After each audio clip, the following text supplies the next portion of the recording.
But that's going to be a cap for red. Actually converts the node. Oh, I almost want to see the red team kind of go for this, though. Oh, don't concede this.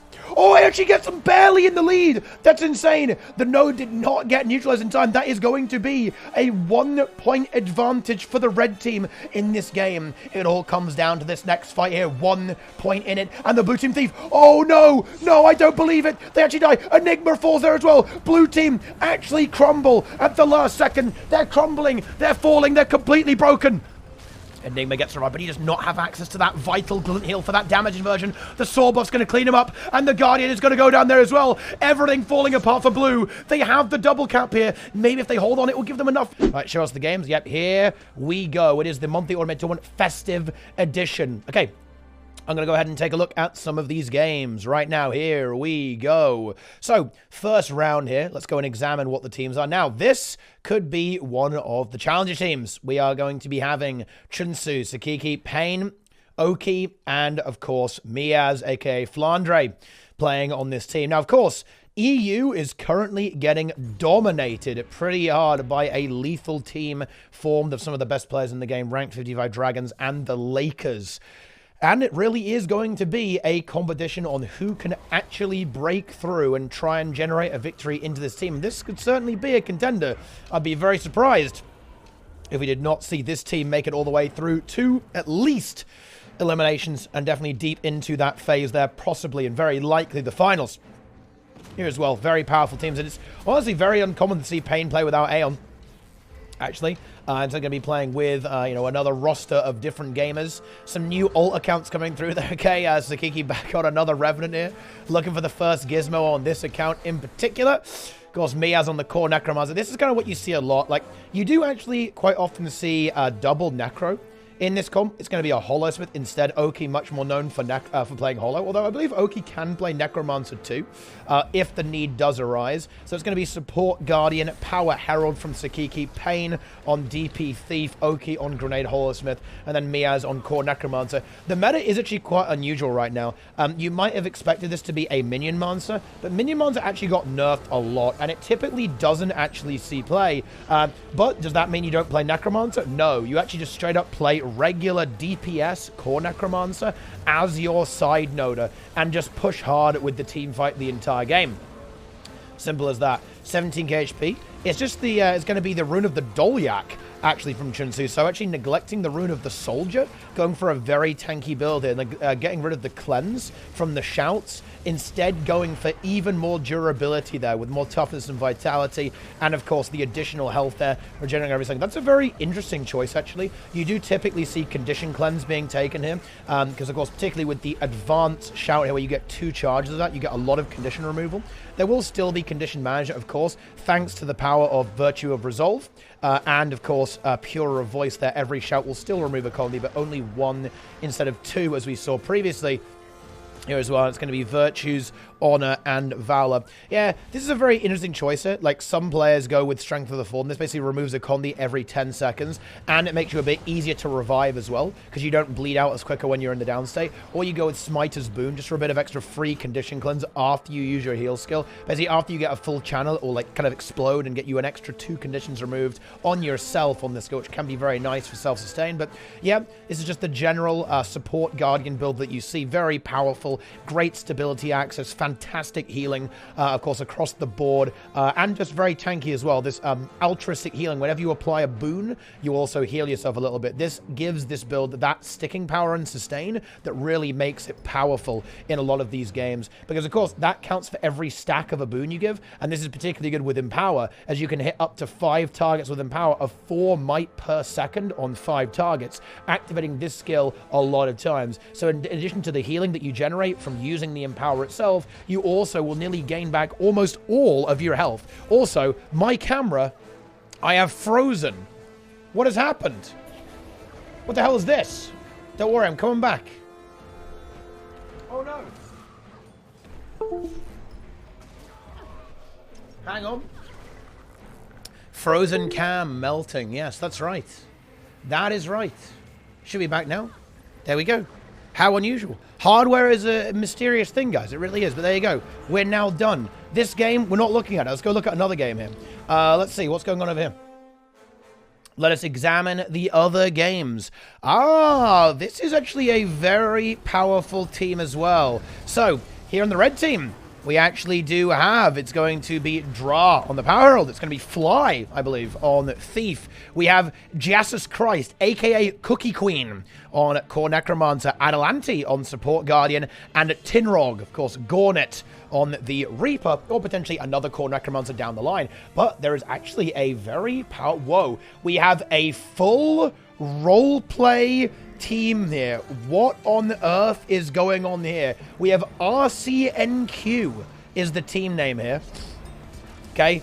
I have no idea what's going on here, but it is going to be, okay, Zeolith, Gelsine, aka Angel, Okill, okay, Riken, and Blacksmiths. Okay, Salad. Okay, I guess these are the teams. Zeolith, Angel, Kill, Riken, and Salad on the Reaper, putting up a bit of a fight. However, they did just get a pretty big defeat in this team fight early on, swinging the map directly over to the red team. However, the blue team now returning back from the respawn.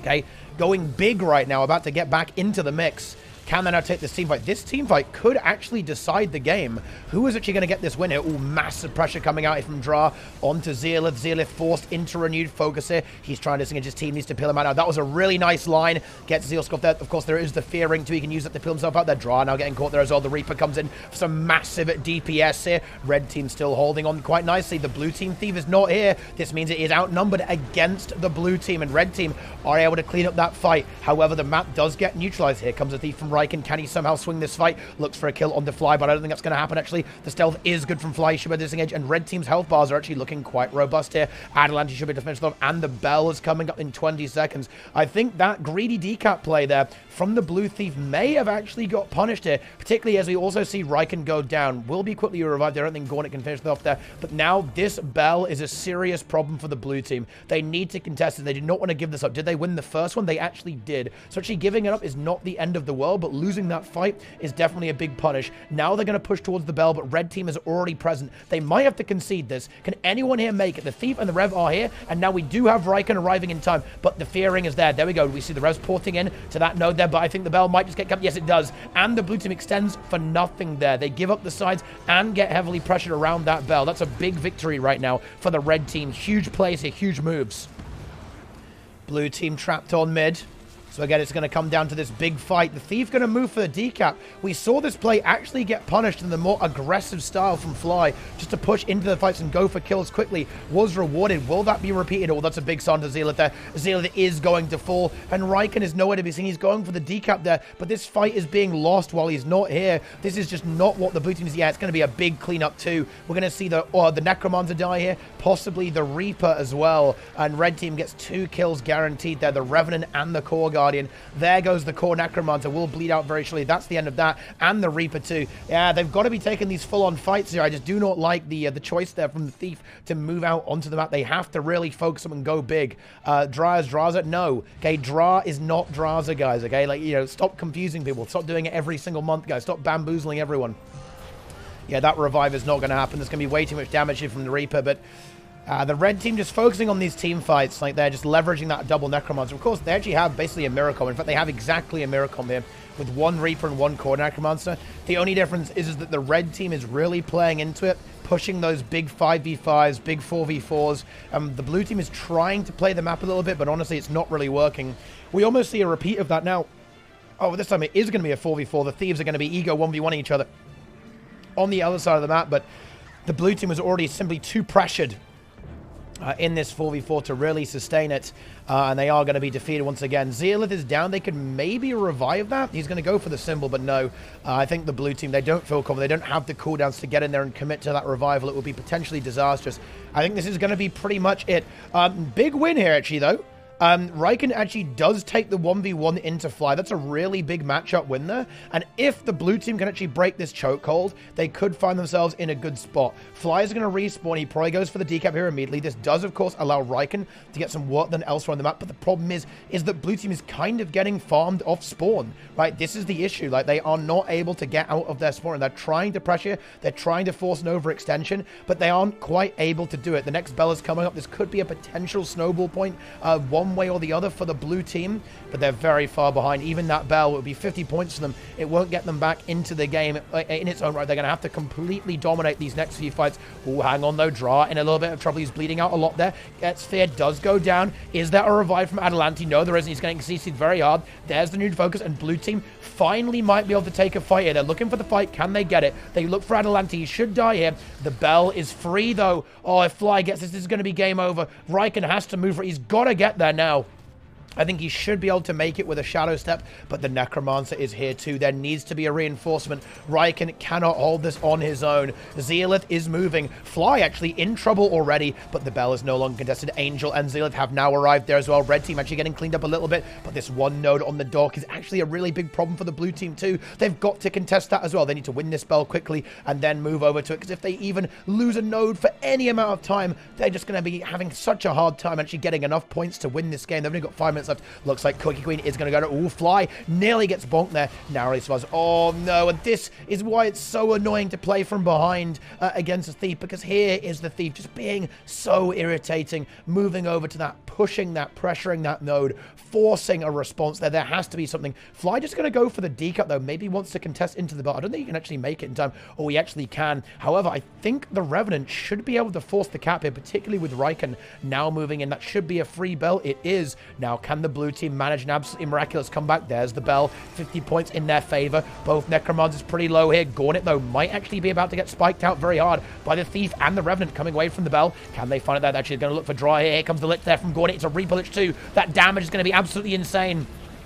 Can they survive this? The blue team's got to hold on. A big fear. Oh, a huge fear onto Angel there. Is there a Signet? I don't think there is. Guardian comes in there from Zealot, but I think the clear... Oh, the Signet came through, but Poison shuts it down. They kind of have to commit that. They can't afford to lose a fight at this stage in the game. Do they have the stability? No, the stability is not available just yet. And Adelanti has the stability of his own to guarantee that stomp. And the Reaper has gone down too. Oh, the blue team really pushing for that recovery, but they're not going to quite make it, unfortunately. Reaper and Guardian down. Red team here. Cookie Queen makes the recovery here. As you can see, blue had a very good start here, getting a big cluster of kills early on, securing that first bell. But red team round, you know, it's actually really funny. A similar roster to this actually played in the last monthly, and all of their games are like this too. They seem to have kind of a rough early game, but then their expertise handling the mid game really gave them an advantage. And you'd almost expect that, actually. So let me explain what I think actually goes on here. So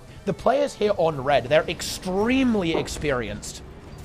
Dra, Fly, Adelanti, and Gauntlet in particular. Cookie Queen, more of a new player to the competitive scene, but still definitely a veteran when it comes to PvP. But they don't play as a team that much, right? They maybe don't have the synergy. Where you can see the blue team, they're very well practiced, so they're going to be great at team fighting, great at like head-on fights. But I think the expertise when it comes to rotation and experience really plays well for this red team when it gets to that mid-late game phase where you have to be controlling the map. And that's, I think, why you actually see them making these comebacks a lot of the time, because the enemy team is not quite on the same experience level as them when it comes to handling the map. And even though they have a rough start, they're able to recover because of their expertise and how Conquest actually goes.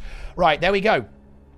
Let's see what other teams we actually have. Here we go. So this is going to be the big roster. Here is the big roster. Then let's see if it is going to be the full gang. Oh, wow. Very interesting. So it's actually going to be no Boyce this time. You know, Boyce probably asleep or something, or simply too lazy to play. It's going to be Zan, and no Draza either, so it isn't the same Ultimate Gatekeep squad, actually. That's very interesting. It's going to be Goku, it's going to be Worms. Actually, it's Worms with 55 combined. Zan on the Grenade Horsemith here. Big Zan. Azaz, okay, the Dark Worm on Herald. Frey on Core Necromancer. Infinite Dodge Man. Misha, a.k.a. the Master of Disaster, on Thief this time. And Goku on Support Guardian. This does make things a little bit more interesting because, again, these are some of the most powerful players in the game. All of these players are Community Conqueror, of course, winning community tournaments, winning multiple monthly tournaments, and of course, the 55 guys winning Masters of the Arena, so real veterans of the scene here. But again, they don't have quite the same level of synergy. This is essentially a semi-pug group. These guys know each other, obviously, right? They play daily AT, daily tournaments with each other, but they haven't had that level of practice. This is definitely kind of like a bit of a spur of the moment. They're just kind of getting in there and gaming and juicing and playing this monthly. This could potentially lead to a bit of vulnerability in this roster because, again, having that synergy, having that understanding and playing on your main class is important. I suppose the only player who isn't playing their main is actually Misha. Misha, he does play Thief, of course. He's actually a big multi-class that plays all sorts of different builds to play whatever his team requires, but he does typically actually play the support role. He's simply playing Core Guardian in this particular instance. This time, of course, Goku joining us playing his main role in support, and there's no Draza this time around. This, of course, leads to the Thief pick for Misha, the Master of Disaster. To see how that one goes. Now, this game is probably not going to be super interesting. This is probably a 500-0 game, so we won't really watch it. This is basically a pug group over here. They have no real hope against this blue team. I don't think they'll even generate a kill. I'd be surprised if they did. But just interesting to kind of see the roster here. But I've got to say, that makes this automated tournament a lot more interesting, in my opinion. I think it's much more likely this team could lose than the other one, simply because of that synergy, right? That, you know, we saw last time, right? It was just really, really excellent play. You know, Boyce, Misha, Zan, Draza, and Frey, those guys really know what the hell's going on, right? They played on each other's teams a lot, very frequently in these high-level tournaments. This one, a little bit less so, and that could lead to some vulnerabilities. I think they're still the favorite for the tournament. Make no mistake, this is certainly, like, by the numbers, by the book, right? This is the strongest team in this tournament, pretty comfortably, I would say. But I think that they are more beatable than the previous lineup that we actually saw. Very interesting stuff. They actually let red team cap mid. Honestly, they should forfeit the tournament based off that. But anyway, let's go and take a look at some other games here. Let's go and see what we have with perhaps, okay, mind over meta. Let's examine this team. So what have we got here? We have Atrastia playing Thief here. We have, okay, you know, Touchy Touch on the side node Mirage. XD Power on Niccolo here on the Power Herald. We have Crazy Xeon on Core Necromancer. And MIM Ace on Support Guard. It's a very strong roster. This is kind of one of those new up-and-coming teams. You know, mind over meta. Okay, MIM, right? They've named themselves MIM instead of Mom because they don't want to be like, you know, they don't want to be impersonating someone's mother, I guess, the entire time. Will be a little bit unusual. But they are a very, very solid team. They're an up-and-coming squad, that's for sure. And, well, they're actually putting up a good fight so far. However, Pain does nearly get this kill, forcing that plus from the Thief. The Mirage should be able to restand, and that we're going to see Pain leave this here. But the problem is this team fight is going very nicely towards the blue team. Of course, when you're outnumbering somewhere on the map, you're being outnumbered elsewhere. And that means that it is a 4v3 mid, and it's going to be a 3-player cleanup. And despite the fact that red team held on quite nicely, holding that mid fight for a good amount of time, this cleanup here against Pain did not happen fast enough. That denied that rotation from the Thief back into that mid fight, allowing for a full cleanup from the blue team. And this is what you've really got to be careful of, right? If you allow this to happen, you will lose. Even though Pain obviously isn't really going to win this 1v2 over here, it doesn't matter. The meta is very, very team fight oriented. Currently, it's all about finding these big 3v3s, big 4v4s, all that sort of thing. And you can't hold outnumbered, right? Not very well, honestly. Like, you cannot survive a 3v4. You don't have Scourge anymore, like that Bunker Scourge build. So even though Core Necro is very good, it cannot handle outnumbered fights very long. You know, you can hold on for a bit, but not long. Core Guardians cooldowns, they burn quickly, and, well, you can see what happens there when you get a cleanup. Like, the red team completely shut down, almost locked out of this game, set back to a 170-point advantage there. Not exactly ideal. Not really what you want to see. You hate to see that, but I think this game is kind of over as well. You know, I'm kind of cheering for MIM here. I'd love to see this new roster putting in some work, holding that team fight, but now they're going to have to take an all-out 5v5, and their comp is not going to win all-out 5v5s. You know, this Mirage, it's honestly a really good build. This build is fantastic here from this Mirage. Very competent in handling these 1v1 situations, but in these team fights, it will not be able to compete. It's not the full DPS Mirage. He's playing Chaos, I believe. Yeah, Chaos and dueling. It's not that hyper-aggressive carry build that you see Packwax, Zenvo playing, even Misha sometimes when he's playing Mirage. And as a result of that, it's not going to be able to contribute. And you can see that this is not working, right? They just do not have the damage to break through. Ace, XD Power going down there, Xeon having to kite away immediately, the Mirage trying to disengage, the Herald here from Sakiki going for that big chase and will almost certainly find the kill. 2 bleed touch, there it is there from Miaz confirming that kill. Necromancer gets the decap desperately, but it's only prolonging the inevitable. This is going to be the end of the game. Strong team here, definitely watch out for MIM here, but they're not going to have much luck in this game in particular. Let's see. How about What should we have a look at here, actually? Where? Ah, Quaggons. Here we go. Let's have a look at this. Hey guys, thanks for the tier 1. How did Power become meta again? Because they just kept nerfing Renegade, pretty much. There you go. But anyway, here we have another very powerful roster, actually. We have the Quaggons on Juta, and this is, I believe, kind of the full roster at this point. Saber, I believe, aka Mamias, has actually joined the Quaggons. He is now a Quaggons full official member on support guard. And we have Cranel playing on the Thief there. We have Caspi here. I believe an ex-member of Rat in Human Trash, if I'm not mistaken, actually playing for the Quaggons on duty. Zenvo on the Mirage setup here, and Demolish on that core Necromancer playing that side note role. Of course, also the team fight doing very, very well here. Into the Warrior will be holding on, waiting for a plus while the team just kind of kills everyone else on the map.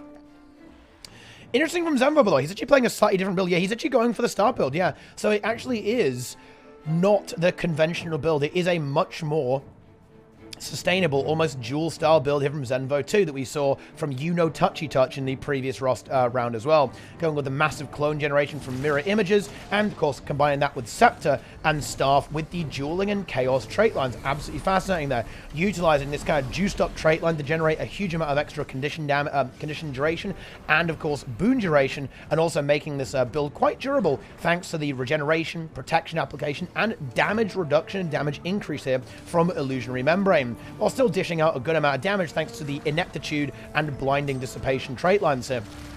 So much less of a roaming style. You do not have access to Sword, of course, right, which is that big kind of mobility injection that Mirage gets a lot of value out of when it's moving around the map very quickly. Instead going for very heavy kind of Torment and Confusion damage, and more clone generation on the Scepter, and that Staff for that kind of sustainable, slow pressure. That's what Staff does. One of the really good things about Staff is that when you summon these little clones, they spam out loads of condies constantly, right? If you have these clones up, look at them.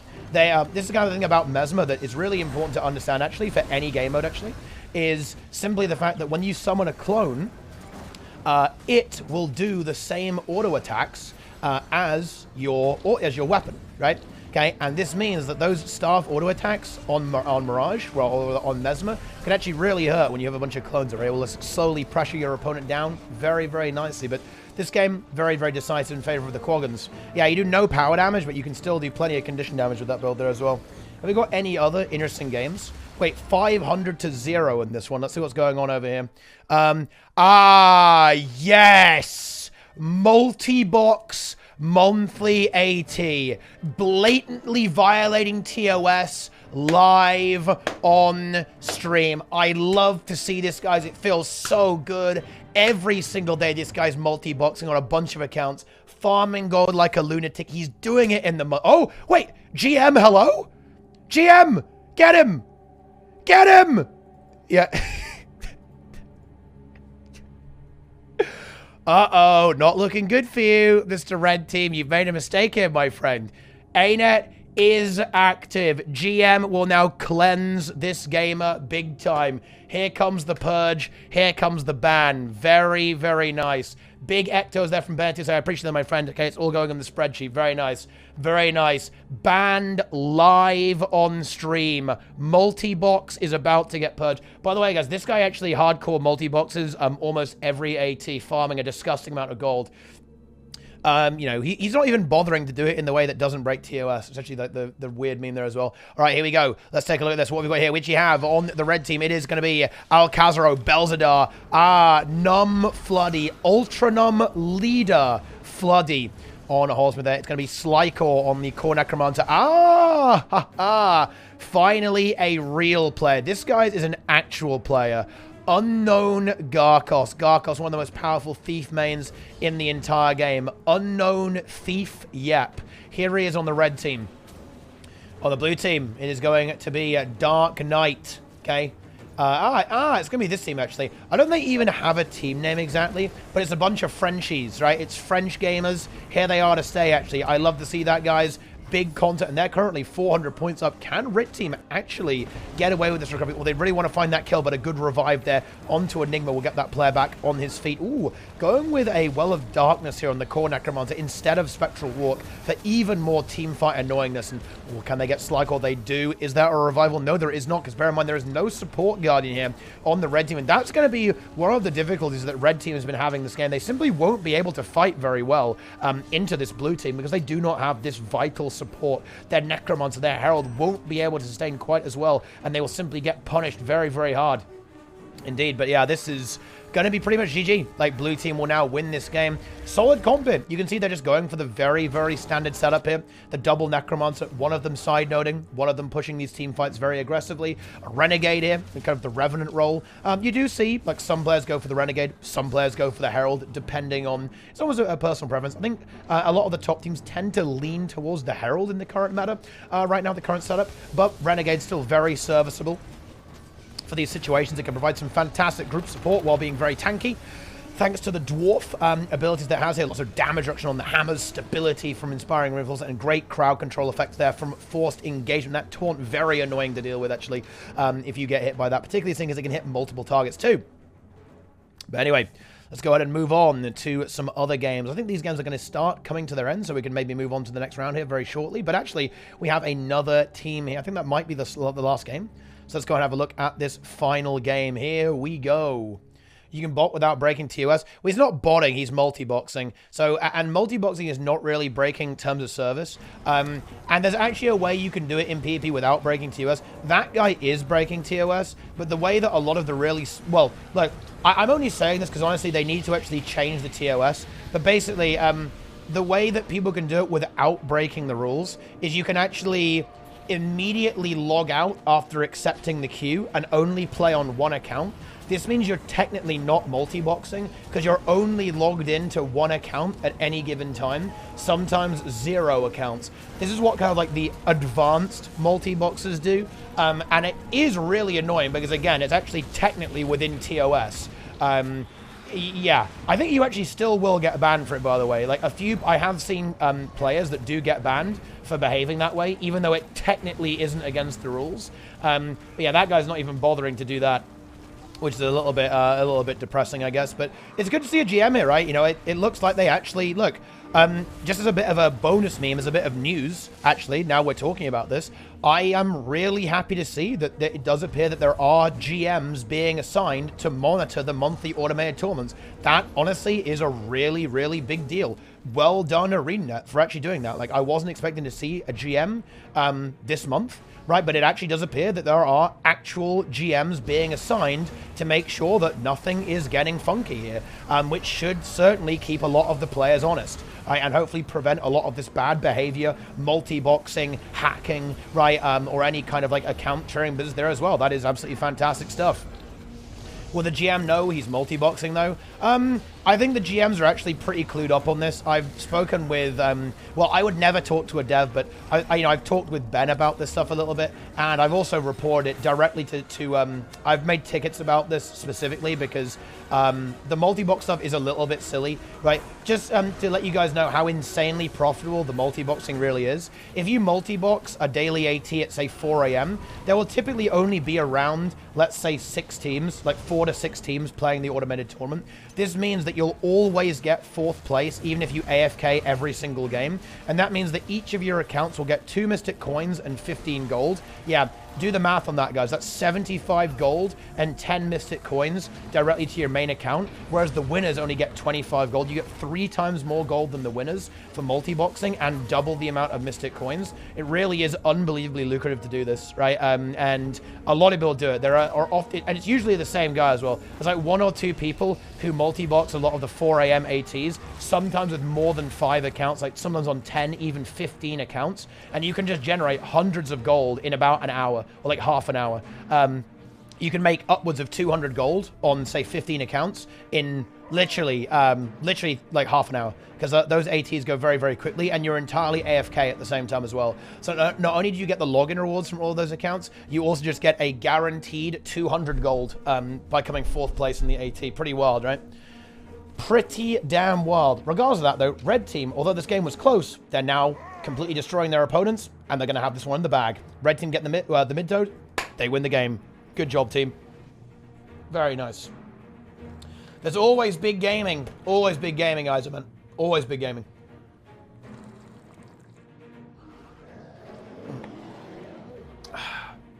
Not having tournaments at that time be an option, just wondering. Well, I mean, that just really sucks for people who play at a weird time. Having the ATs at that time will be good. You know, I think that's fine. The other thing is if you just... The thing is, okay, right, here's like the real, like, black pill take. Like, the multi-boxers actually don't really do a lot of harm. It's just like getting a free win. They're kind of getting ill-gotten gains, but who cares, to be honest? But it actually is good at that time because it makes the tournament start. PB is a little bit dead, particularly at 4 a.m. So, and tournaments won't start unless there are 4 teams. This means that without the multi-box teams, sometimes the tournaments just straight up don't start flat out. So no one gets to play. And honestly, is it better to have a tournament going, right? But there's multi-boxes in it or like no tournament whatsoever? It's probably better just to have like, you know, at least something going on, right? That's probably the way to go. Yeah, dude, I love 24/7 ATs. That's what it's all about. 24/7 ATs is the jam. Oh, also, I like the Swiss UI being very confusing here. Corgan's on duty versus Team Copium. But on the other hand, wait, is there double Team Copium? Right, we have Cope It Up, Team Copium, and we also have Super Copium. Wait, hang on a minute. Wait, is this Quarantine Crusaders then? Let's see, which one is which? Oh, I didn't read the team names, but this might be like an Andreas team over here. Wait, what is this actually? So wait, that's just confusing, guys, okay? Oh, yeah, all right. It is going to be Andreas here on the red team here. It's going to be Tricuna. It will be looking for monthly AT win. Okay, he's off, you know, he's desperate. He wants that win. He'll pay $400 for it. Actually, a very strong roster. This is actually Nick. You might know Nick, guys, from, of course, a very, very powerful guild, the Forklift Operators, also known as the Doglift Operators.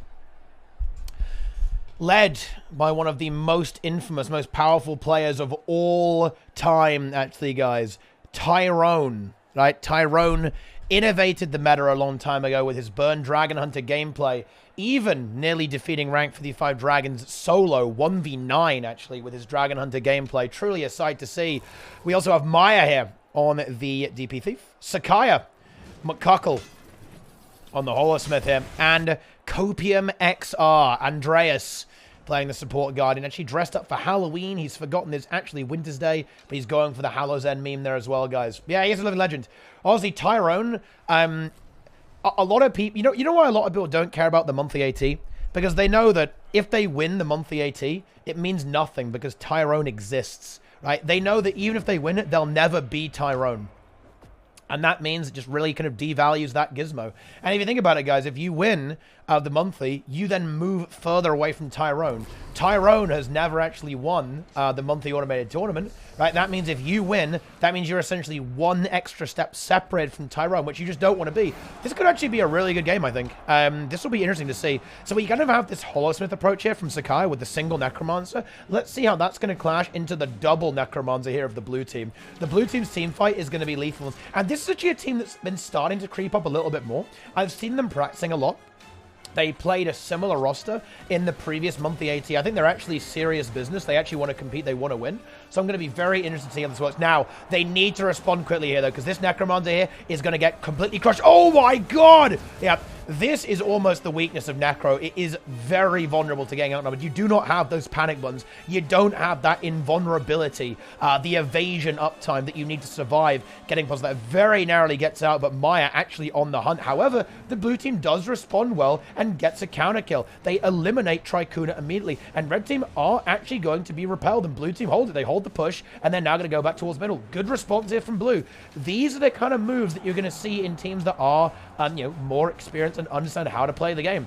Good start here for blue. They're behind on the map, but they should be able to stabilize this. Now, This is a very Sakaya thing to do, by the way, and it's actually really annoying to deal with. I think he's just going to go ahead, you know what? I'm going to push the 1v1. You can almost see the world versus world player in Sakaya here, because he always does this. Not every NG will do this, but he's going to go for the 1v1. Force the plus here as well. Like Maya comes into plus that, and here comes the support guard in to respond to that. They should be able to hold this, but this is where it gets really annoying. It's where the holo can be really irritating. They don't really have kill potential right now onto Sakaya. This means that the Thief can immediately leave, outnumber the map elsewhere, and Sakaya can stay here. Now, the problem is they aren't really making anything with that advantage. They aren't really pushing mid that hard.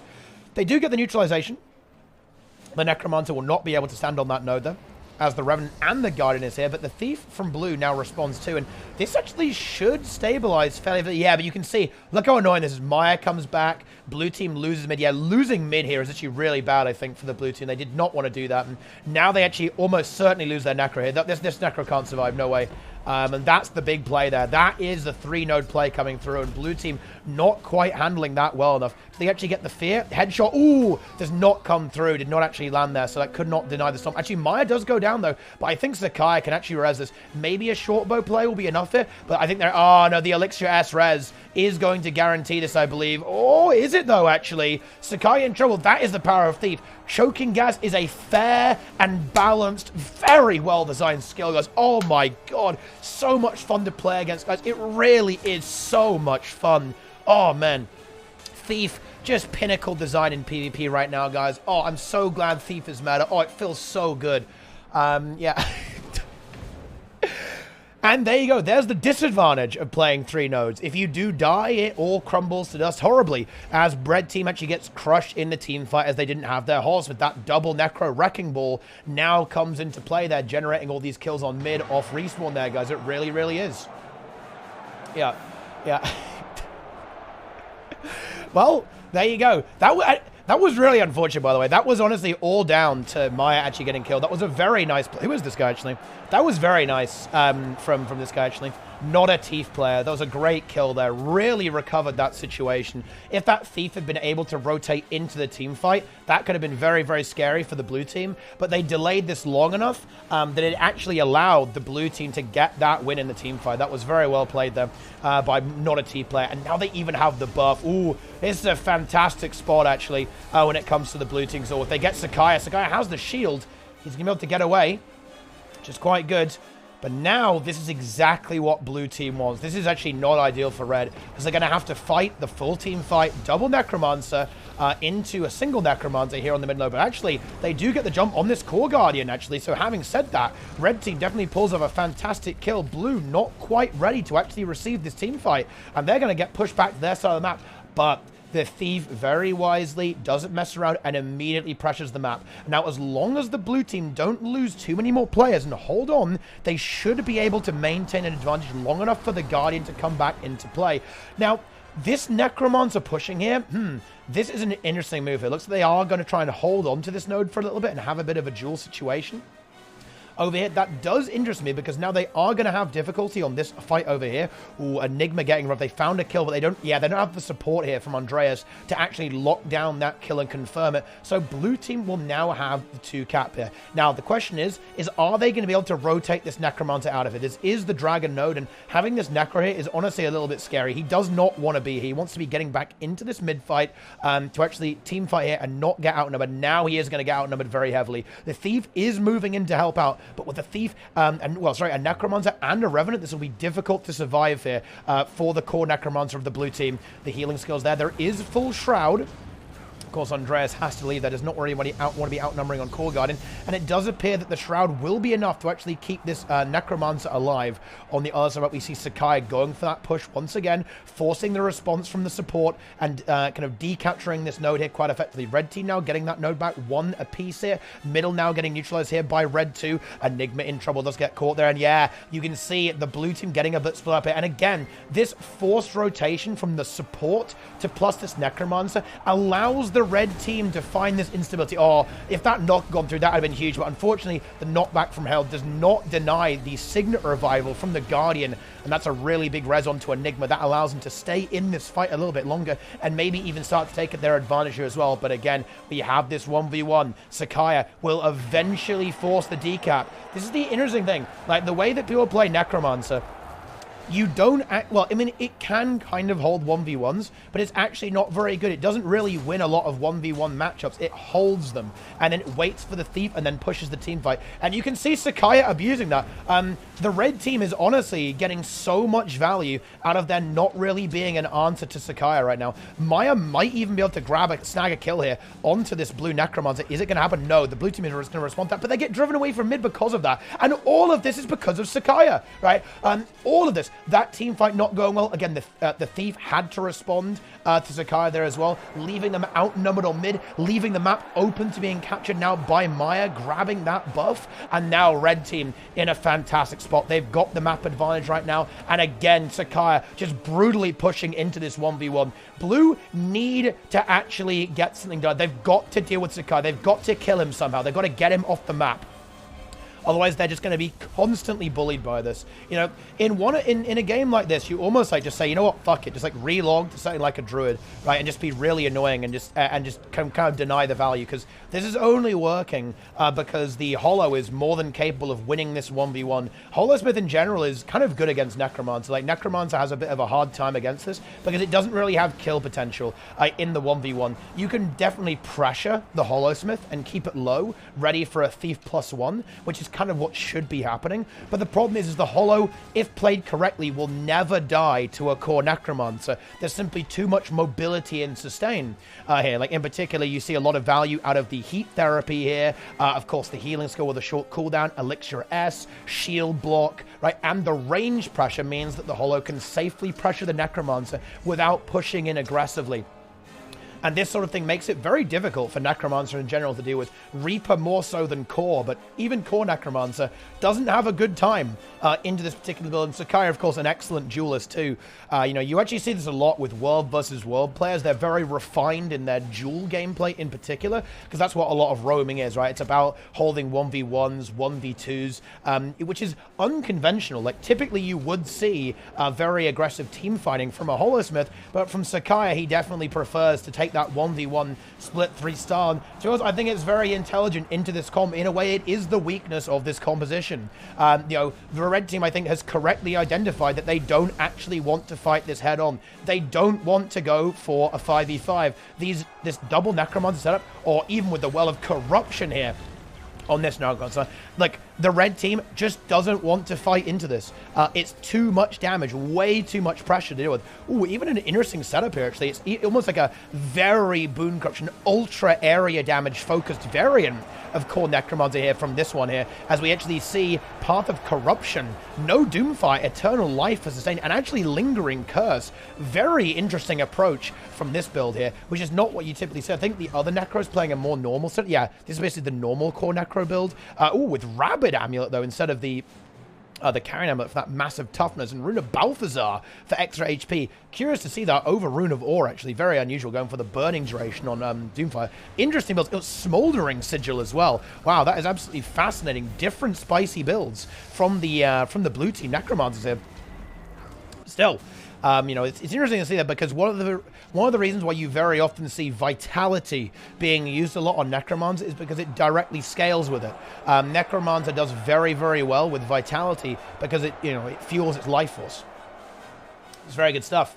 Anyway, while I was getting distracted by looking at the builds, the blue team has actually made a very big recovery, getting a fantastic cleanup here onto Andreas, and that means that there's no potential for the red team to fight them anytime soon. And yeah, like, the blue team rallying, just getting that kind of cluster of kills, right? Getting these 2 kills, controlling them out with nothing on the board for red. Tricuna now dies here as well. That could be a really big moment here. Red team are not able to grab this node back anytime soon. One Necromancer standing firm over here on the dragon. Decap going through on mid from red. They're still in the lead by points. 4 minutes on the clock. Timer could be relevant if this game slows down anymore. Sakaya being shoved away, and I think we do finally see a bit more of an aggressive response from the blue team dealing with Sakaya. Securing this node here very heavily. heavily. This is a very ballsy move by this Necromancer, though. 1v2, stalling the rotation of the Korgan, I think, is actually really good.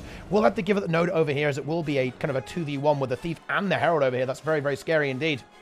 And Red will get back into a 2-cap position fairly soon, I believe.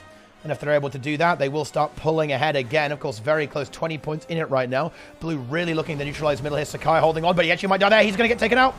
Andreas goes for the support, but the steal actually denies it, and the Jade wins that. No way to actually get that, and Sakaya has now been eradicated. That is a massive pickup. That could be a really, really important kill here for the blue team, because I don't think this Necro 1v1 is really going to go anywhere. Ooh, having said that, it's no longer a 1v1. Maya's moving in. That will neutralize the only node on the board for the blue team very, very quickly. If this Necromancer dies, that could be disastrous. There's the port back. Nice port back there, actually, by that Necromancer, and gets into Shroud there. Can the Thief break through? A second Necromancer moving in. That's going to be an impossible 2v2 for the red team to take. And blue getting that kill on Sakaya very effectively, get themselves into the lead again. And the Necromancer worms back over here, gets that port to secure that node, denying the Thief from neutralizing it. Oh, it's literally 3 points in it right now. Oh no, that kill actually puts red team ahead. However, the Thief should be able to get that sneaky stealth arrival there, particularly now as we have the support gunning coming in to guarantee that. But that's going to be a cap for red. Actually converts the node. Oh, I almost want to see the red team kind of go for this though. Oh, don't concede this.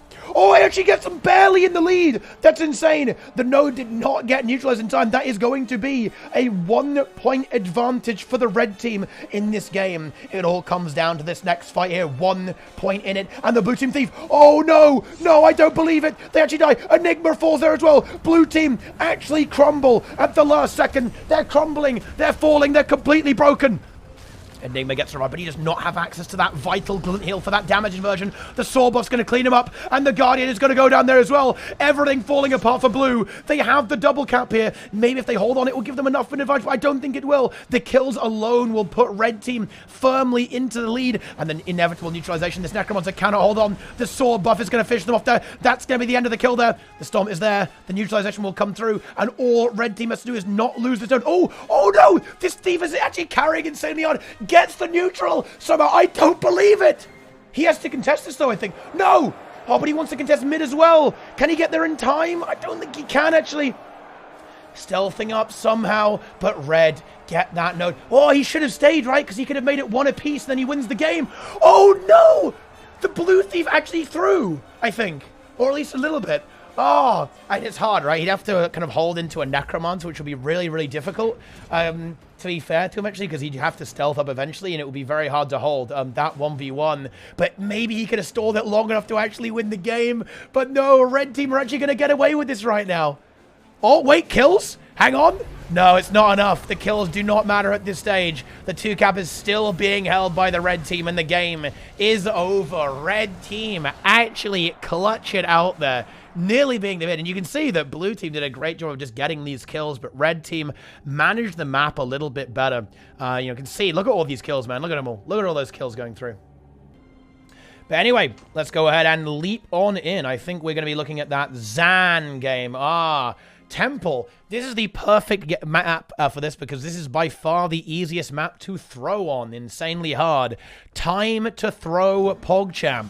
So, on the red team, it's going to be Dra, Fly, Cookie Queen, Adelanti, and Gordit with that double Necromancer. On blue, it is Big Zan. Fresh account, guys. These players, they get bored of playing on their mains. They're all about playing on ults. They love, leveling up, getting that dopamine hit of getting those achievement points again, unlocking the same skins again. I really love to see that, guys. They've got such a passion for the game. They're always on new accounts. Fantastic stuff. Azaz on Herald. Okay, there it is. Double swords there. And, of course, the staff with Berserker, Amulet, Ruin, Divinity, Devastation, Invocation, and Herald. Interesting, actually. He's going with Forceful Persistence. A lot of revs. Wait, no. He goes for the Renegade. Never mind that, guys. The last-minute switcheroo. Because Azaz, I suppose, well, he's very known for his Revenant play, but certainly one of the kind of the big players who started the Renegade trend, and is very well known for his gameplay on that. So, No surprises here to see him go for that. Frey, Core Necromans, just the standard setup here. Rune of Awe with the Carrying Amulet, Soul Reaping, Blood Magic, and Curses. No surprises there. Infinite Dodge Man, Misha, the Master of Disaster, Shadow Arts, Trickery, Daredevil, Fun Build, Divinity, and Berserker Amulet, and Goku, the famous Worm, Avatar Amulet, Rune of the Soldier, with Valor, Honor, and Virtues there. Going with that Soldier Rune for the additional cleanse. You know, interesting to see. We'll have to see how this faces off against actually the slightly different build there from Chunsu, going for additional toughness. You know, big tankiness there, big damage. All right, here we go then. Let's see how this one goes. Now, Red Team is definitely one of those rosters that I think has the potential to contest in this, and actually they already get a very nice kill there onto Misha straight up there. Now, can Goku revive this? He actually might be able to get this. No, a steal comes through from Fly, and that denies that. That's a fantastic opening kill, actually, from the Red Team. This is what I was talking about. PvP in Guild Wars 2, particularly when the meta is this volatile, is very easy. Ooh, do they find Zan as well? What a start. Do they get him, actually? It's going to be hard for him to get out. Can Zan pull a miracle? Oh, that's a play. Wait, Zan going for the 1v3. Almost actually finds a kill in the 1v3. Supply crate devastating those players and gets out just fine. Okay, Zan, the miracle man at work, okay? He miracles players. Oh, well, no, but he also then dies to draw immediately afterwards, okay? I cursed him. Sorry, Zan. Okay, unlucky, buddy. Zan immediately obliterated by Dra. And Azuz falls too. Red Team. Okay, Red Team going off to a fantastic start, securing that double cap. And I think they're going to get Goku here. Goku cannot disengage this. Yeah, he just dies on node, I think. I think he just goes for it. There's nothing else to do here. Like, there's no, his team cannot get here in time. Blue team, they're going to have to fully reset this. Now, Misha, the Master of Disaster, did actually get a sneaky sneak here, was able to infiltrate past enemy lines, and Red team's zerging a lot, and that does get punished, as he's actually able to fully capture the temple, and no response on that just yet either, actually. Goku is down for a while. This does leave the door open to generating more kills, but Red team need to actually do something here. They have to have a plan on how they're going to play this map. Do we just simply see them you know, winning the fights rather, but they aren't really playing the map very well. This is kind of the forte of rank 55. A lot of these very experienced players are just very adept at handling these situations, handling this 3-node play extremely efficiently. Misha and Zan in particular, very widely known for this. And yeah, even we actually have Frey just getting that sneaky decap, and even after a rough start, it kind of gets shut down and blunted a little bit. Azuz is going to be the target. There is a signet from Goku available. He has stability. Is there a steal? Don't think there is. There isn't. There's the revive onto Azuz. The double Necromancer is really punishing blue here, though. Azuz goes down again. Is that revival? There's no stability, but there's the Elixir S-Res from Zan. I don't think it's going to be enough, though, and Goku now under threat. There's no cooldowns on this support Guardian. Red generate this kill, but now they need the map. Goku going to fall too. Now, what's the plan? Where are the rotations here from Red? They actually are going to be pushing out onto a totally neutral map. They grab the temple. Fly grabs that, and we also have Adelanti securing this middle node here as well. Fantastic stuff. Blue team just posturing, being annoying, kind of denying this third node from being captured. Red, though, in a fantastic spot. I like that a lot. Oh, that would be big. Buff. Here it is. Does Gornit get this? No, Misha is available to actually deny this, so... Oh, that would be massive. Of course, this buff here, Stillness, actually doubles the point gain that you get from having nodes. That would turn this double cap into a 4 cap. So Red team would really like that right now. Getting ahead early in a game, that's going to be fantastic. Oh, Misha actually in trouble. He almost dies up there. Maybe not respecting the damage of the Necromancer that much, kind of eating a few Life Blast hits. And, well, those things really add up if you do not have that condition cleanse. Meanwhile, we actually have Azuz 1v1 into Cookie Queen. Honestly, I think this is a really good map state for Red team, particularly with this plus. Azuz dies here, I think. Like, I don't think he survived this. He's going to have to try and get his heal. He goes for the stability. Can he land his heal? He actually does get it, but he's going to get completely destroyed by this thief right now. The chill is huge. The evasion is good here. Does have a bit of defensive capability here on the Revenant there, but it's not going to be quite enough there. He does get the disengage, but that leaves his team completely alone for there. That up buff will now be completely outnumbered there. 2 players from blue, Goku and Azuz forced to drop. Zan, Elixir S, he's in stealth. Can he get away from here? 2,000 health left over. He should die there. He does. Where's Goku? I don't think Goku can make this in time to get this revival. That should be a kill onto Zan. Zan gets stomped out. And Red team control this game very nicely. Fly, leave that fight very quickly. Killing this Fleshworm and securing that node. No portal there from Frey to get into the mix there. And Frey now in trouble.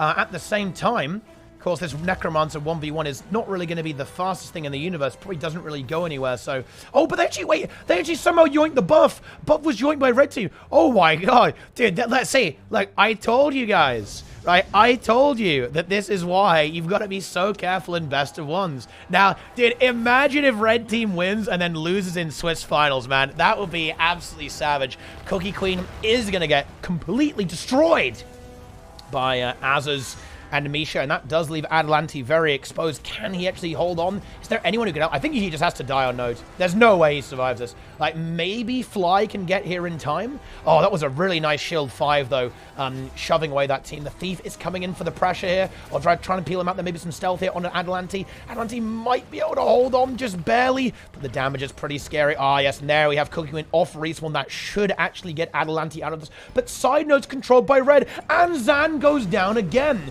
Misha not able to revive that. This is a massive win. Worms losing. No Esprit, no win. No Boyce, no win, apparently. And this is kind of what I was talking about earlier, guys.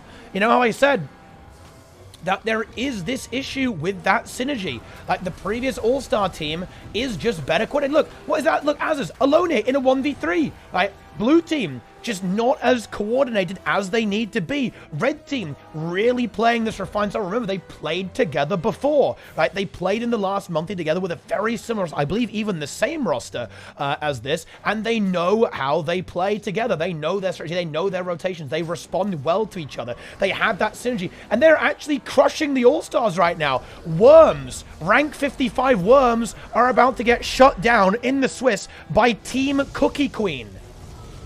This is actually a big, big win here. This has got to feel great. You know, you've got to be super confident right now if you're the red team. This has got to feel great. You know, going into this, they were probably worried about facing this exact roster. Right? This is the team to beat. This is the team to be afraid of in the EU monthly AT. And they are honestly crushing them right now. I know it's only a 200-point lead, but a 200-point lead into players of this caliber is absolute destruction. And Zan, again, not really having a good time here. He's in a very outnumbered fight. Goku pressured away, can't support this. Cooldown starting to run out for the Holosmith. Now, buffs are up. Things can definitely get unstable here, so both teams need to be very careful, but it's a very stable thing here. The core Necromancer in the 1v1, it's just not really going to go anywhere. Koyuin should be able to hold fairly comfortably into Frey without dying. Particularly if there's a plus, and Azaz gets caught on top of... Oh, no. Top buff cannot go here. Or is there a Signet? Oh, there's no steal available from Fly, unfortunately. I think he went for the Shadow Step, something that maybe even to threaten the steal, because you can actually do a really cool thing, right? You can Shadow Step, steal, and then take the Shadow Step back, all while stomping, because steal does not interrupt your stomp, right? Because it's an instant cast ability. So you can teleport, interrupt it behind line of sight, and then Shadow Step back. Ooh, oh no! Cookie actually does go down here as well. That was a big revive there from Goku, and now Fly has got it. Oh no! Oh, no, no! And Frey did not see this thief coming, and the fear is going to be big. That should be a kill here in top of Frey. Frey is down, and the self-res did come through. Can Goku actually get this revival? It's not going to be easy. Top buff does go to the red team, but the CC is good. But Goku just hard-resing. He has that stability application there from the F3 and gets that revival, and all of a sudden, blue team, they're starting to creep back into this here. Here we go. This is going to get very, very spicy here. Ooh, and this does leave Cookie Queen in a bit of a rough spot. Of course, Goku will be leaving, resuming that 1v1 instantaneously. But red team, the game is kind of slipping away from them here. Oh, 1v1 from Dra into Zan. Oh, I think that's going to be tough for the Herald to handle, to be perfectly honest with you. Yeah, knows he can't do it. Has to leave. Already too pressured. Wants to get this fight here to try and neutralize this one node there. Get that map neutral again. Get it stable. Get to that 400-point threshold. They need a kill right now. What is it going to be? They look for Goku here. He is certainly the most vulnerable target in this situation. Potentially, the Renegade would also be a good call here. Az is already on a little bit of a low health here. Gornet is also present. This is a big amount of teamfight muscle, but now here comes Zan. Now the blue team actually have the outnumber. They have the advantage in this fight, but Maya, Fly. Honestly, all these thieves are all the same, man. Okay, Fly comes for this plus there, forces Misha, but Misha responds immediately, but the Heartseeker spam begins. Oh, that one narrowly missed. That would have been an absolute instant kill if that had landed. Now Dra comes in. They almost want to try and force the issue here on this bottom buff here. Red team having a little bit of difficulty in some of these fights here. Frey very, very low, doesn't have Shroud for a few moments, but Cookie Queen in a lot of trouble here. Cookie Queen about to go down here. Dra tries to peel with the Jade, wins the heal skill, comes off there from Cookie Queen. Where's Adelanti? Adelanti is in fact here. There is a Signet available. There might be a steal here available from Misha. There actually isn't. Oh, no, actually, no, there is. It just got used. Oh, no. Things are starting to get a little bit scary. But wait. Oh, no. No way. No. No, no, no. Oh, he didn't get it. That would have been the sneakiest bottom buff steal of all time. Draw actually on the bottom buff. They're ready to yoink it, but Frey just barely gets here in time, interrupts it with some staff marks there on the Necromancer. That would have been a really nice pickup, but you can see that when the map has these extra objectives, this is where 55 really shines. They're fantastic at dealing with us here. Ooh, however, though, this core Necromans are having a bit of a tough time into the Herald. There's the Lich. Actually, I think Dra might just go for the finishing blow. Wants to find it. Should get it. There's the downstate. Goku has the Signet. There's the steal. That should actually now be a confirmed kill. And the cleave should be enough. Did it get interrupted again? It did not. Very nice. Cool, calm, collected play there from Goku. He gets interrupted, goes again, gets the stability and secures it, and they turn it onto Dra. Oh, no. This is just the nightmare. Look at that flat line for the red team. Blue team bringing that expertise, bringing that veteran experience in the game to bear, and they are bringing this back very effectively. Dra bleeding out. The triple cap being yielded thanks to that bottom buff. Red are in a position to neutralize this fairly well. If they could find Zan, that would be great. But an Elixir S-Stomp actually just confirmed the Necromancer. And Kuikwin goes down. Kuikwin and Dra both on respawn right now. Fly will be able to get one node on the board, stemming the bleeding a little bit for Red. It's 3 minutes on the clock, but Az is already responding to this Thief and gets there for the contest too, forcing the Thief to leave. Red team in a lot of trouble now. They're just 20 points ahead. They've got to do something quickly. They're now, all their players are back online once again. They're pushing towards this node in with the Necromancer. They should be able to kind of brute force this fairly effectively. Neutralization here on mid from Adelanti. Frey is here getting shut down by, of course, Gornet and Fly on the second Necromancer. Red team looking to get one node here. Can they get a second? Just one is enough. Bear that in mind, guys. If they can keep it even, they're good. But here comes Zan. Zan and Misha are looking for that bush. And do they get there in time? Or they don't, actually. Cookie Queen has the node, but there's no response here. Cookie Queen is completely on her own, and I think she will die here. There's nothing you can't really hold this. Thief and Horsmith is too much. She can go for the port, maybe. She's trying to hold on, just barely to get those points on the board. Is their Shroud available in 2 seconds? Can she hold on? Oh, gets the Shroud with 1k on that. That's actually an insane hold. But I think she will die off the Shroud. There's the supply crate, and Xana's going to find that kill. Oh, no. Yeah, she doesn't. She die on node. It's going to force a stomp here. Might be able to interrupt Zan, but yeah, the blast there. That was very elegant there from Zan, getting the stealth from the supply crate. Oh, but blue team actually got the top buff as well at the same time. So it would have been even parity there, but it's actually going to be advantage for blue because they have that double up point there as well. Are they actually going to be able to make this ridiculous comeback? You can... Oh, no. Dra gets exploded by the Master of Disaster, and Zan, Gornet has a... They need this. No, they've got to get this capture, but they can't really utilize the Thief because Az is already stolen. This Fly cannot leave, and that's going to be the kill on the Dra. This is going to be the end of the game here. Gornet can't manage this 1v2. It's simply not going to happen. They're holding well on mid, but they need that second node. Honestly, they need bottom buff at this stage because they, just this one cap here from the blue team on the altar is going to be too much to handle. Gornet might get this node, but it's not enough. No, Misha and Zan are already arriving. Dra is back off respawn, so maybe they can force this, but I think they lose on 1 at this point. Actually, it's very close. Holy shit. They really, yeah, if they actually get this, it's really, really spicy.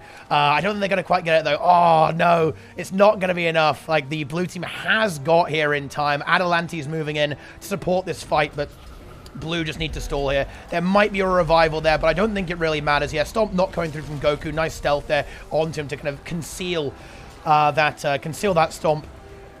I mean, there's 20 seconds left in this game on the altar. Oh, and Fly actually does get eliminated here as well. I thought if that was the other way around, that could have been really spicy if Fly had got that kill, but it's not going to be enough. And blue, with an unbelievable rally, gatekeep the Swiss rounds of this AT. A massive, devastating lead for the red team, but it's not going to be quite enough. Blue team keep it calm, they keep it cool, and they make their recovery in the end game and achieve their victory, continuing their undefeated streak in the monthly Automated Tournament. They're very impressive stuff there.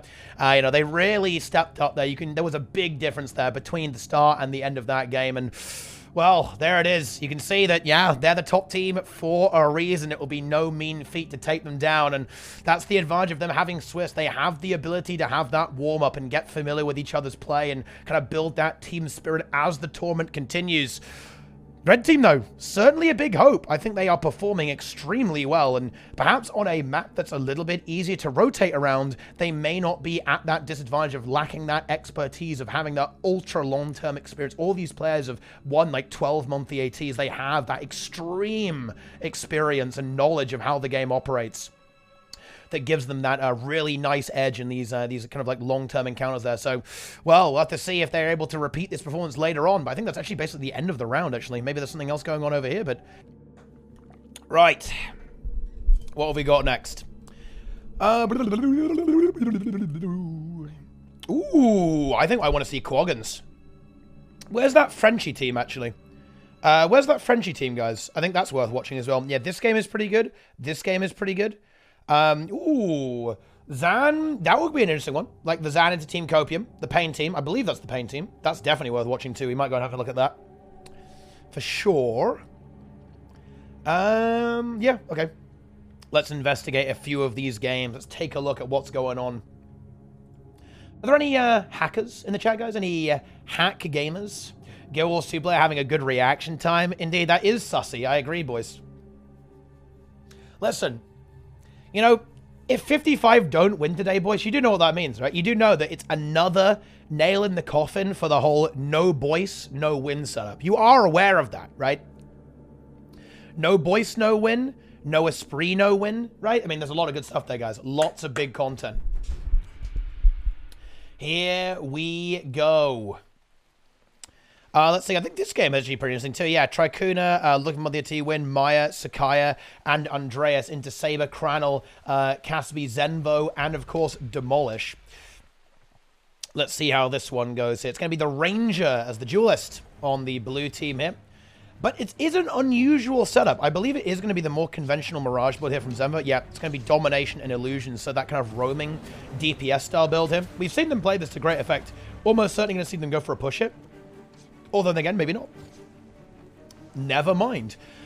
Although, you know, the red team actually go for that far push, immediately going for the Ranger. I think the Ranger should be okay to survive here, though. There's a lot of powerful defensive utility on Ranger. Should be able to hold on. Is able to do exactly that. Gets the heal skill off there as well. Still has Entangle available there as well. And we do see this push get shut down quite effectively. Tricuna heavily pressured as well. Forced to use his Glint Heal instantaneously and dodging away there using Shiro. However, the pressure is going to continue. However, Caspi now under a lot of damage here as well. Might go down there, but no, it is going to be Tricuna dying first. Can Andreas get this revival? Is there an interrupt there? The Mantra goes through, but the stability is there to deny that quite effectively. Caspi gets his heal, I think. Yes! Might be able to hold on here, so no signal will need to be burned here from the blue team just yet.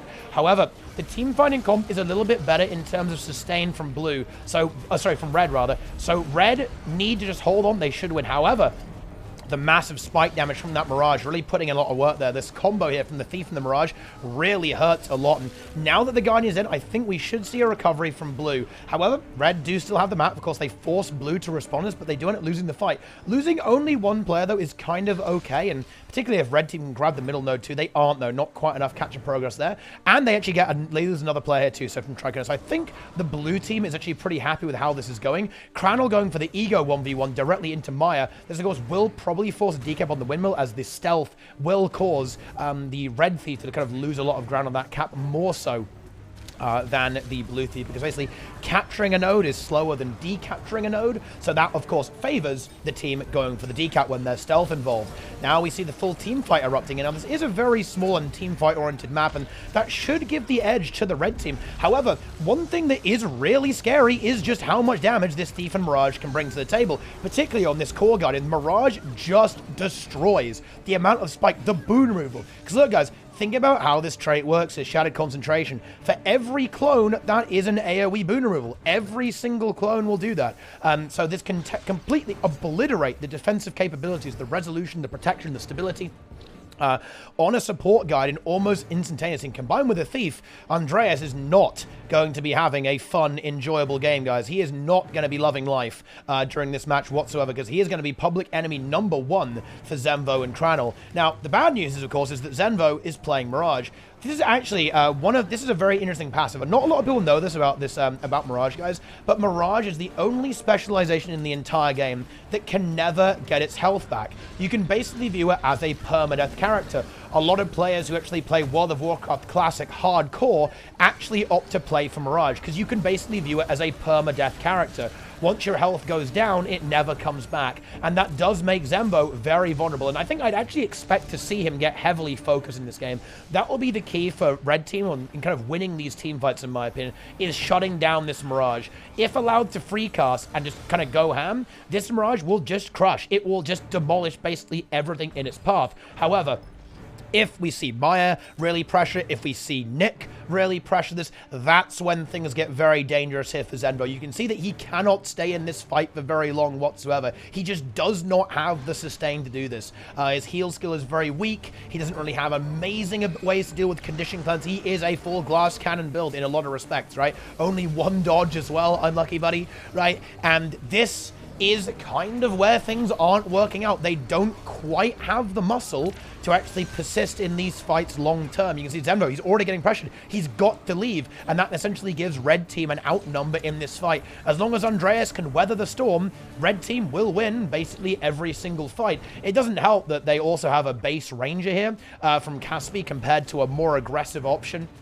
Like a Holosmith or something like that, or a Herald, right? Like, not having a Herald, I think, really sucks for Blue Team. They've kind of almost traded the Mirage for their Herald in some ways. Actually, and the Herald just provides that massive team fight, and, of course, rotational power there, too. Like, Herald, definitely a bit of a jack of all trades to an extent. They're also providing fantastic boon support, too. Protection, super speed, fury in these fights, which can really enhance the team in terms of what it can bring to the table. And this looks tough. It kind of sucks that it is Kylo, right? Map really does matter with a composition like the Blue Team. They don't really want to have this map with the Mirage set up here. They just don't really have the ability to really split up the Red Team quite as much as they would like, and that's punishing them pretty heavily in this particular matchup. But I think we'll go and take a look at another game, because I think this is going to be very... From this point onwards, Red Team's kind of got the lock, right? They have this double node setup.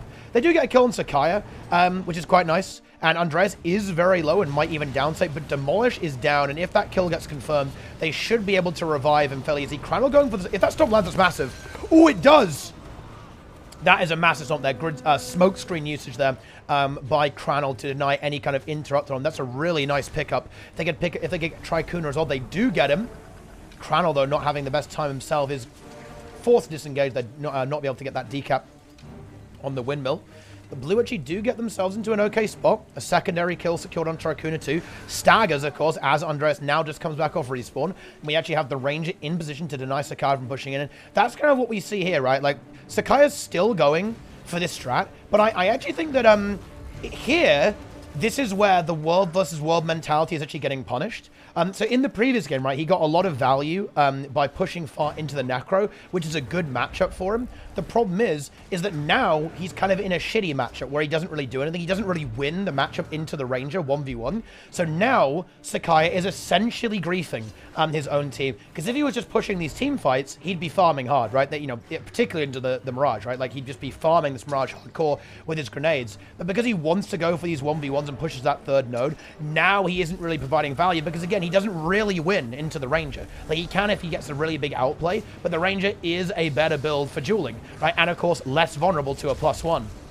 At the same time. Now we see him enter the team fight. Now, this could be the key to victory here for the Red Team, because now the Red Team have got a real team fight hammer that should just completely bully the Red Team's composition. But, yeah, you've got to be careful, right? You have to be really, really careful with the way you actually approach these rotations, right? What works in one game may not work in another, right? And having that dedicated side node role does shut down these plays where you push far with a Holosmith, for example, unless you can significantly outplay your opponents. But here we go. Red Team now attempting to stabilize quite effectively. They're going to push Maya here with Tricuna to grab the mansion. That's a nice push there. They grab that fairly effectively. Necromancer there from Nick going back over to the windmill. Will be able to secure that quite effectively. Andreas will hold mid with Sakaya too. Still a 3-node setup here, actually. This time it is going to be the Revenant and the Thief pushing over here. However, this Herald is, of course, going to get bullied pretty hard by the Mirage. Mirage very good at dealing with that. The massive condition pressure. Not exactly a Herald's best friend in these situations. However, Andreas, with a good rotation, is able to intercept the imminent demise of the Power Herald and sustains it back up to a good amount of health, and all of a sudden that Mirage is not looking super healthy. Is there a revive potential here? I don't think so, actually. That smoke screen really, really good there for denying this cleave here. It does a good job, but is it going to do enough of a job here? I actually don't think it is. Zenvo is almost certain to go down there. Yep, and this actually might snowball into additional kills there as well, as almost all of the red team is cemented in this location. The Lich is coming out here from Nick there onto Demolish. The damage is good. Sakaya is now back there, going for a deny of this decap here from Cranel. Should be able to get there in time, no problem. Zenvo back off respawn, but Caspi is down, and this does really leave this support Guardian open on mid from Saber. Demolish and him are going to have a really tough time holding here, because here comes the red team. They immediately start kiting, which is certainly a very wise move, and if they survive here, it's definitely what they need to do to actually stay in this game. But red now, they've got that position. They've got that double cap. They can rotate into the team fight very easily. And look, blue team pinned back. They're not on this third node. They're not pressuring it. They're in a very defensive posture. By the time they actually get into the next fight, they're going to be pretty far behind in this game. Like, this is exactly what red team needs to do and needs to maintain here continuously. Nice decap there by Cranel, and that will, of course, enable this outnumber. This is where Thief can really be good, because now this Necromancer is forced to cap here. Oh, dude, Cranel absolutely going berserk. Red team not really noticing that. Maybe a bit of miscommunication. They should have just said Thief coming mid. These guys are in voice. What are they doing? Bit of a mistake there from Red to allow that to happen, that's for sure. Excuse me. Necromancer, of course, is now pushing in. Maya trying to do the same thing, thiefing really hard before pushing back into the team fight. And that's where having this slightly more robust tanky comp is really good for the red team. They're able to hold on a little bit longer. But having said that, Andreas just gets absolutely demolished. Like, the second he's off a kite spot, he will just get eaten alive by the damage output. But red team do get the node. Like, a lot of zerging, maybe a little bit too much tunneling from the blue team, really going for those kills, but losing the map while doing it. And red playing this out well. They know they don't have their support right now. They don't want to take a team fight. So they're just going to try and stall mid as much as they can using the Necromancer to do some trolls. This guy probably takes that port back, I think, here. Although, again, maybe not. He just runs over here instead. Uses the worm, actually. Yeah, he had a worm set up there, able to disengage. And now, of course, Andreas is back. So they stall that out and don't lose too much. They even get a kill onto Caspi, position Sakaya back on the mansion very nicely. And their Necromancer is here. And blue get a little bit trapped on mid. They need to be rotating quickly. They're going to go for Sakaya, trying to secure this mansion node. But actually, it already has been captured. And they're going to have to now deal with the windmill being against them there as well. And here comes the team fight. The team fight rotates in, and Cranel actually dies. Saber is moving in. Can he get the signet? He goes for it. Is there an interrupt from Maya? There is not. But actually, the poison is going to deny that revival in any case, and that should get cleared up. Thief's low vitality, making it very easy to eliminate in the down state very, very quickly, and that is going to be the end of that. There we go. That is a big win here too. If Zenvo dies there as well, that might actually seal the deal on this match. And I believe it will, although he isn't going to die just yet. Here comes Tricuna. Wants to get the kill. The line is a good peel there from Saber to disengage that Mirage. The evasion is being used for all he's worth. There's no cooldowns left over, though. No distort, no dodge right now. Zenvo is basically a sing deck. Has the blink. 800 HP. Oh, but Maya's on the warpath. Here comes the Thief. Oh, no, the leap kind of went weird there. I don't even know what the fuck happened, but yeah, the leap did not quite get him where he wanted to go, and he just slips off the pipe and is going to die. And Saber now left open. I believe that will kind of be the GG. Even on one node, this one node on middle will pretty much end the game. And with the support falling and maybe even the core Necromancer as well, there's not really much of a recovery potential anymore for the blue team, because I don't think Demolish survives this. Too much damage and no support, and yeah, just the 5 points here is going to be very brutal, very annoying, and just that 15 seconds with no Necromancer is pretty much going to end it. Yeah, Cranel knows it. He knows there's not really that much to do at this stage in this game. They do have sides. You might think, oh, it's recoverable, but to be honest, one node ends the game, and they can't do anything for one. They know that red team is just simply going to rotate and push this node immediately, while these two players are basically in recovery, particularly seeing as this is the windmill, the far node, from their perspective as well. And Cranel's going to go back, and they're going to go for one more desperation push, but it's going to be almost insurmountable to actually achieve victory in this game. They have to control this. They can't really allow Nick to grab the windmill, but they kind of have to at this point. That is going to be the end of that. Let's go and have a bit of a look at the other games here. Team Copium could be a very interesting game over here too. Wow, Team Copium. Well, that Team Copium kind of got a little bit fucked up. Wait, oh wow, dude. Yeah, the Miaz team got kind of crushed. By the Zan team, by the looks of that. That's a little bit regrettable. So yeah, unlucky. So it looks like our main contender into the Zan team is actually going to be the Cookie Queen team that we saw in the previous game. Nothing else has even come close to breaking rank 55. But yeah, this is actually one of the slowest games out there. Is there a bit of a turnaround here? It's 4-8-5. Oh my god, there actually is. We have gone into an insane comeback right now. Made in meta. Can they actually do the impossible? They were very far behind, actually. Blue team took a big lead in the early game, but now they're actually... Oh, dude, red team wins. Oh my god, red... Oh no! Wait, no. Wait, you should just grade for the full cap. Oh no. Reagan. What? Oh, I don't think it matters. Yeah, they kind of have to do mid as well. Oh, no. What an absolute disaster. Like, the single node would not have been enough. The Mirage from red is going to leave. They know they just need mid now. XD power in the downside. Can blue team actually get this dig out? I don't think they can. Too many players from the red team have arrived. Do they have the damage to push through? If blue actually forces this, they can actually still win this game. They have a kill on Atrastia. 5 points. No! Oh, no! They're going to lose like 1 point. Oh, no! They lose by 1 point. Atrastia goes down. No touchy, nearly in the down state, but it's not going to be enough. A 1 point loss against the blue team. Ooh. Clutch kill at the last second, but it's not going to cut it. It's the first to 500. And red team, they were crumbling on mid, crumbling to dust before our eyes. But in the end, they held firm. They held strong. Okay? And they were able to achieve victory there. That is brutal, okay? That is one of the worst possible scenarios. Blue team will now uninstall after that one. Well, I think that's pretty much... Is this game still going? Did that game still go? That game? That game? How about this game? Aha! We have a game going on. It is going to be Carolyn versus Win or Goose. So... we have the Geese, the Goose of Knowledge on support again. Ooh, are we seeing another comeback game? I believe we are.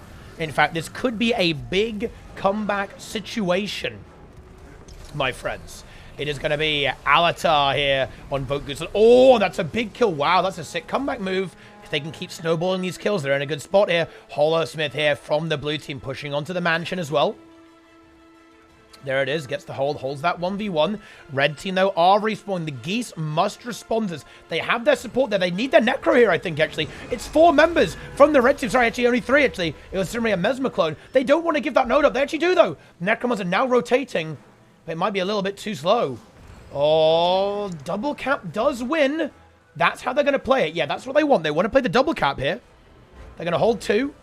And push that node here. Yeah, they do win. 60 oh, wow. Actually, they barely win. They just barely win on 2. So they actually, to be comfortable, they actually want to get a kill. Or specifically win a team fight in this game. The Mirage here from red actually pushes this node as well. No, they do not want to give that cap up. Oh! Okay, the Geese actually give the node. But, oh, do they get the kill? Dinex in a lot of trouble. There's no Elixir S. But Invoke Goose Dance gets Miraged. Oh, no! The crate comes down, but it's not enough. The Geese... they are being force-fed right now, guys. They are going to be made into goose liver pate. That's about to happen right now, guys. It's some foie gras shit here, dude. The Geese being force-fed massive Mirage DPS. Destruction has come through there. There's the respawn, but red team kind of secure their victory here with a very nifty +1 from the Mirage to generate that kill. Hollow-Smith going for the deke at the moment to try and slow the game down a little bit here, but the team fight not going really well. For the red team. Look, a rat. Yes, I believe this is actually a rat gameplay, guys. Please get a Ratga in the chat right now, guys. Rat gameplay. Shrouded Goose getting revived there should come through. But the Goose Knowledge goes down there at the last second. The Geese in so much trouble. 20 points. 20 points in it right now. I think we do see a red team victory here. Just these kills more or less finishes the game there. Yep, 3 down. That's 15 points on the board for red. And that will be the end of this matchup when these 2 players are eliminated, which they will be very, very shortly. Red team going for the cleave. They're going for these kills. They're going to win the game on that single. The Mirage comes in there and finds that kill very effectively. Rat gameplay wins this game in this round on Swiss. There it is. Wow. The Geese had that comeback, but sadly, yikes! Holy shit! Well, you know... Oh, man. All right, then. So here we go. On the red team, it is going to be Draw, Fly, Cookie Queen, Adelanti, and Gauntlet. Oh, double Connector. Ooh. And it is going to be that Well of Corruption that we see here. Very good for these team fights, right? Extra area of effect boon crushing can be fantastic for cleaving out a downstate or simply for pressuring multiple players at the same time. You see Gauntlet going for that little bit of a tech choice, moving away from the Spectral. Kind of makes sense on this map as well. There's a little bit less kiting potential on foe fight in general, particularly around this middle node. It's very flat, right? Not really much going on here. But on the blue team, it's Team Copium. They had a lot of trouble versus Zan in the previous game. And let's see if they can put up a fight against this team on the red side. It's going to be very team fight oriented. You can see that both teams just going for that kind of all-out aggression setup here. Oki going for the cap over here, grabbing the waterfall, and then we're just going to see a clash. Well, here we go. Prepare for the damage. It's just going to start right now. And already we see massive pressure coming through onto Miaz, going for that instantaneous lich there just to shove away the enemy team. This double Necromons, I've got to say, it's going to be scary for the blue team to do it. That double core Necromancer is pretty damn scary. It really, really is. Okay. For this to engage in that hole, I think is going to get bullied. The Herald is going to get bullied very hard, and the Core Guardian too. I think certainly not favorable right now for Team Copium. They're doing their best here. Of course, Pain, a very powerful Thief player, will be excellent for controlling the map. But if they lose these fights, they're going to lose the game, right? And that's exactly what we kind of see here. The Signet gets shut down there as well by Fly from Chunsu, and Red Team are already securing that node. Pain going for the decap, but Cookie Queen gets back on point to hold on there, allowing Fly to actually begin the pressure. And that's just going to be a kill on Pain. Wow, Pain gets caught there. So much CC chain there from the Thief and the Necromancer. This actually might be a very decisive game. The team fighting from Red. Red Team is going big here. They are going hard right now, guys, on all of these games. They are showing that they are a serious force to be reckoned with. You know, I almost would have put this team here on blue as the second place seed for this team, but actually, I might have to take this back. This is not looking good whatsoever for them. They are honestly getting bullied in this game. They're getting crushed so far. Now, Dra does die. Maybe a slight overextension from the Revenant here, but the revive is going to come through. Yeah, great res discipline them from the red team. Adelanti and Gauntlet getting that pattern. Both Necros here. Both of these Necromancers are just here, waiting to kill. Chunsu forced to run away, and this team fight is just going to be very, very hard, I think, for the blue team to actually handle. 7 points for blue. We do see Dra go down again. That Herald is, of course, quite vulnerable. Here's the Signet. Does it land? It does. Great support there from Adelanti. He's running a little dry on cooldowns, forced to read focus, and red team, they need to be careful not to overstay their welcome. Overextension is definitely the enemy of winning games like this, but they do get Sakiki down. I believe Chunsu does not have a Signet available right now. He actually does. They thought they could get the Handers, which they were correct in assuming. But look, blue team just forced back into the base. Sakiki so pressured, has to reset cooldowns, and red team just already with a massive advantage in this game already. They're doing a fantastic job. However, we do see Dra go down again. This Herald, like, it is the target, right? It is that #1 target. Just get that kill, and looks like the blue team are finally getting an overwhelming fight. Yes, they are. The revive just not come through, and red will be forced away at the end of the day. Certainly some good damage coming through from Oki on the grenades. That cleave from the horse with that power damage can be very dangerous indeed in some of these environments, and the cooldowns just ran dry over time. Ooh, Adelanti in trouble here. This is a kind of a classic legacy of the faux fire here, right? Like, you know, oh goodness me, like, classic situation where you have 3 players actually dying here, right? Of course, Dra now back off respawn, but this does give a really big opportunity for blue team to flip the script. Ooh, and Gauntlet unable to disengage too. And well, welcome to Legacy of the Faux Fire in a team fight meta. It can get very, very swingy, and in fact, we're going to see nearly a triple cap for Team Copium here. Pain will be intercepted in capturing this node by Dra coming off respawn. Fly looking to be annoying, but, well, let's see. Now we have to see if red team can actually get the pushback here. Can they now invert this by doing the exact same thing to their opponents? There's the triple cap. Red team, they just need to full regroup. Gauntlet is dead here. Like, this is actually a little scary. I do not like this by red team, actually. They're going to put themselves in a 5v3, as not only do they have a player on respawn from Gauntlet, they also have their Thief on the map. This is ballsy. If they can actually hold this, they can certainly neutralize the map fairly effectively, and they're doing this. They're playing safe. They're disengaging, but it's going to be hard to actually take this fight in any kind of reasonable time now, and blue team nearly actually getting parity with this. There's a double cap. Of course, both Thieves are now going to engage each other. It's going to be a 4v4. So let's see who's going to win this 4v4 right now. Both thieves aren't here, so Signet is actually a little bit tricky to interrupt, but Oki already incredible. Wait, what is Oki doing? Oki has, well, yeah, Oki is DC'd. Well, I'm not gonna lie, that's a little bit anticlimactic. Yeah, yeah, well, unlucky. Yeah. The DDoS comes through. And Sakiki is now dead as well, and that's a very nice comeback here. Sakiki now down. And, well, I mean, there's not really that much to commentate here. Like, that disconnection pretty much sealed the fate of this particular encounter.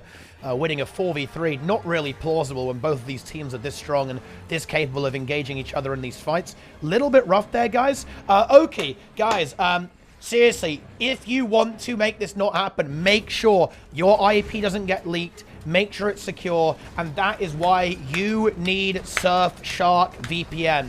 Look, Miaz, a really big fan of Surfshark VPN. You know, the only reason he's even able to play the game is because of, you know, VPNs, right?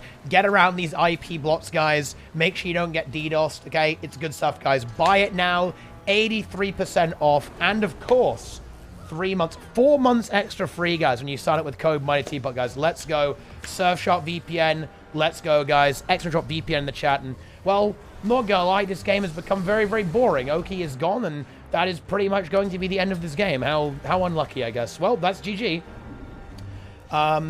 It's in the monthly. I don't think you can really expect teams to honor, right? This is serious business, right? Like, you know, if you win, you win. Simple as that, right? Having a good internet connection, making sure you don't disconnect is extremely important, guys. It really is. Oki is now back. It's recoverable. Only a 100-point deficit, but that was certainly a good position for the blue team, turned into a very bad position for the blue team. And in fact, Miaz getting bursted down here, very, very hard to. Chunsu arrives here for the support, gets Miaz healed up quite effectively, and blue team can now make a bit of a staging ground to get back into this game, but it's going to be, again, off the back foot. They were in the driving seat, but now they've been sent back to the passenger seat. Not even the back seat, guys. Okay, they're out of this right now. But let's see if they can make a miracle happen. Of course, they are fighting on their home territory, which does give them an advantage, particularly if respawns come into play at some stage in the game. And a Necromancer from the red team is not here. We're going to have to see Cookie Queen probably go for a decap and then push, I think. Yep, that's exactly right. That's what she's going to do, and then move into this fight. But if this happens, this will, of course, start to favor the red team, because they'll be outnumbering it and have a second Necromancer. But Pain will be hot on her heels, and, of course, we'll be able to do some shenanigans on the map while the team is waiting for this arrival. Ooh, the gate being down is actually a little bit scary. Blue team do not have that ability to have that kite potential there. However, they do just straight out get a kill onto Dra. Supply crate comes down, but it's not quite enough. Adelanti is going to seriously take the brunt of that. Dra maybe have to go down again. Here comes the Lich Storm. The Lich Storm is there, but it goes directly into the healing skill there of Glint. Of course, that inverts all damage taken for a while, essentially healing the, in these big team fights, will heal the Herald to full, but blue team actually win the team fight. Dra goes down there as well. There's an Oglet. Nice. They'll get that bleed on Dra. Miaz will cap this note, and then they go on the hunt. Can they find Cookie Queen? I think they actually can. She doesn't really have anything right now. No worm to teleport away. Does have Spectral, of course, but that won't really do too much in this situation. And if they get Gornet as well, that would be scary. She does get a heal. We'll have Shroud soon, but it's only delaying the inevitable. Ooh, and Gornet's in trouble as well. Yeah, I think he just dies on node. He might just stall it with Shroud as much as he can, but he's Necro, can't really get away here. Adelanti can maybe get there in time, but I think it's actually not even good for him to do that. I think they just have to go for a full reset. If Adelanti goes there, he's just going to his death. Gornet holds on, gets a heal. There it is, but in the end, Gornet will end up falling. There is the elimination. Adelanti now left on his own, and all of a sudden, this is going to be a triple cap for blue, actually. We are going to see Fly move out on the map to try and get some work done. Will that be matched, actually, by Pain? It actually isn't right now. This will certainly slow down the damage of this point gain against the team. It's a pretty slow game, so if one team gets into the lead, it can be difficult to actually break free from this. There's the blue team with the triple cap. It's going well here. Let's see what's going to happen here. Yeah, we actually do have Miaz kind of intercepting Fly here. We'll be holding on this. Of course, that does deny one Necromancer from being in these fights. If red team can get this decap, they can start to get back in this, but they've got to win this fight. They do not want to lose, right? They really, really do not want to lose another team fight. They need to win now. Here they go, and actually they're not having the best of time. They're already pretty pressured in terms of their health bars. Sakiki also not having the best of time. They're burning through cooldowns a fair bit here. But Anoki also doing the same there. Yeah, this Holo has been having a bit of a tough time and surviving in these really, really big fights there. The double Necromancer being very toxic to the existence of not only the Horse, but also of the Herald. Blue team health loss getting a little below. It's one node apiece right now. It's an all-out 5v5. How are the cooldowns on Guardians going? Chunsu basically out. Adelanti also kind of not doing super well here. He does have his F skills back very, very shortly. Virtue's coming back off cooldown. Honestly, I don't even know how to cast this. I have no idea what the fuck is going on, guys. I won't even pretend. There are abilities going off right now. The focus is going to be the Heralds on both teams. Sakiki and Dra kiting for all their worth. Pain did go down state, but got revived up very, very quickly. Looks like Dra is going to be the first down state. There he is. Is there a signet from Adelanti? Yes, there is, but he gets CC'd. But the signet does go off there just before the down state comes in there. Can these Necromons actually get this fight going there? Can Cookie Queen and Gornet do enough damage there? Can they pump hard enough? The heal skill comes out there. Dra healing up quite nicely there. Sending actually it's going to be Oki go down. Siki goes down there as well. Oh my god, they actually hold on to this fight enough. There's the Lich. Can they get that secondary revival? I think they actually might be able to. The revive might be good. Can they get it? Oki so close to being up there. He goes to the CC, but there was a lot of cleave damage being taken there overall, and can they turn it around now? Dra is going to drop there. Can they revive that? I think they will get the revive. Oh, the Horse with CC coming into big value there, but Miaz about to go down. Miaz now goes down there as well. Can they get that? I think the cooldowns are really starting to burn. They can't take this pressure. They can't take this damage for much longer, and I think Red Team are just barely going to get away with this fight. Yes, they are. Chunsu driven away with Chunsu force here. That would be a really big one, but Fly, he greens for it, and actually Sakiki gets 2 kills. Onto Fly and Dra, and Chunsu, he actually gets the stab. No, he doesn't. The rally comes through there. I think they should get the hand res directly onto Fly. The cleave is big from Sakiki, but the CC is good, and they salvage it, and Red Team comes out ahead again. You can really see how easy it is to die. Oh, and now Chunsu and Sakiki both fall there. That was so close to an insane comeback. That fight turning into an absolute clown fiesta. Is that enough for Red Team to win the game? I actually think it is. It will be 15 seconds before Chunsu and Sakiki are actually back. Should be a mid-cap here for Cookie Queen. Yes, there it is. We're having Fly Ego 1v1 into Pain. Fly looking good so far, although Thief 1v1s are extremely volatile. Could definitely go either way. They've got the 2 going. Honestly, it's a 2-cap now. It's a 2-cap. And as you can see, 3 minutes on the clock. So it's certainly looking very good for Red. 100-point advantage in this kind of situation is not really where you want to be if you're the enemy team right now. One more kill pretty much is GG. Or if they get Miaz, that kind of, yeah, that's GG. Yep, Miaz dies. That is going to be the end of the game. He just got caught trying to push towards middle, I believe, but was isolated from the rest of the team. That pretty much ends the game. Red Team just needs to AFK. If they push far, they can lose, but if they AFK on 2 nodes, this is pretty much 100% win rate for them now, because by the time Miaz is back, the point score will simply be insurmountable. It will have got to die on node territory. Miaz has now respawned, but again, it's 100 points in a very slow, kind of bruisery teamfight meta. This is just die on node at this point. I like this move here from Fly as well. Force a response here, delay the team fight, stall out as much as possible, deny Pain from being in these fights, from getting those quick, decisive kills with Steel and Heartseeker. Oh, nice. Yeah, and Pain stealth there and actually gives Fly the node. That was a very... Fly was thinking about stealthing there, but he actually didn't do it. He put down the black powder just for the blind field so he doesn't die, but then immediately didn't stealth there, and that was to make sure he actually got the final cap there, and that's actually a big deal. It's maybe it doesn't matter. Well, actually, yeah, wow, that actually matters a lot because they immediately lose the team fight. They instantly die on mid, but this capture here by Fly is pretty much going to guarantee victory here. Yeah, you can see Fly, he almost like deliberately throws the 1v1. Very nice response there by Pain there to actually get that summon. He almost deliberately threw the 1v1 by not going into stealth there just to get more points for his team. And at this stage, yeah, Cookie Queen, I think, should be able just to kind of not die. Yeah, we're going to see Dra just come back to mid and just suicide on node.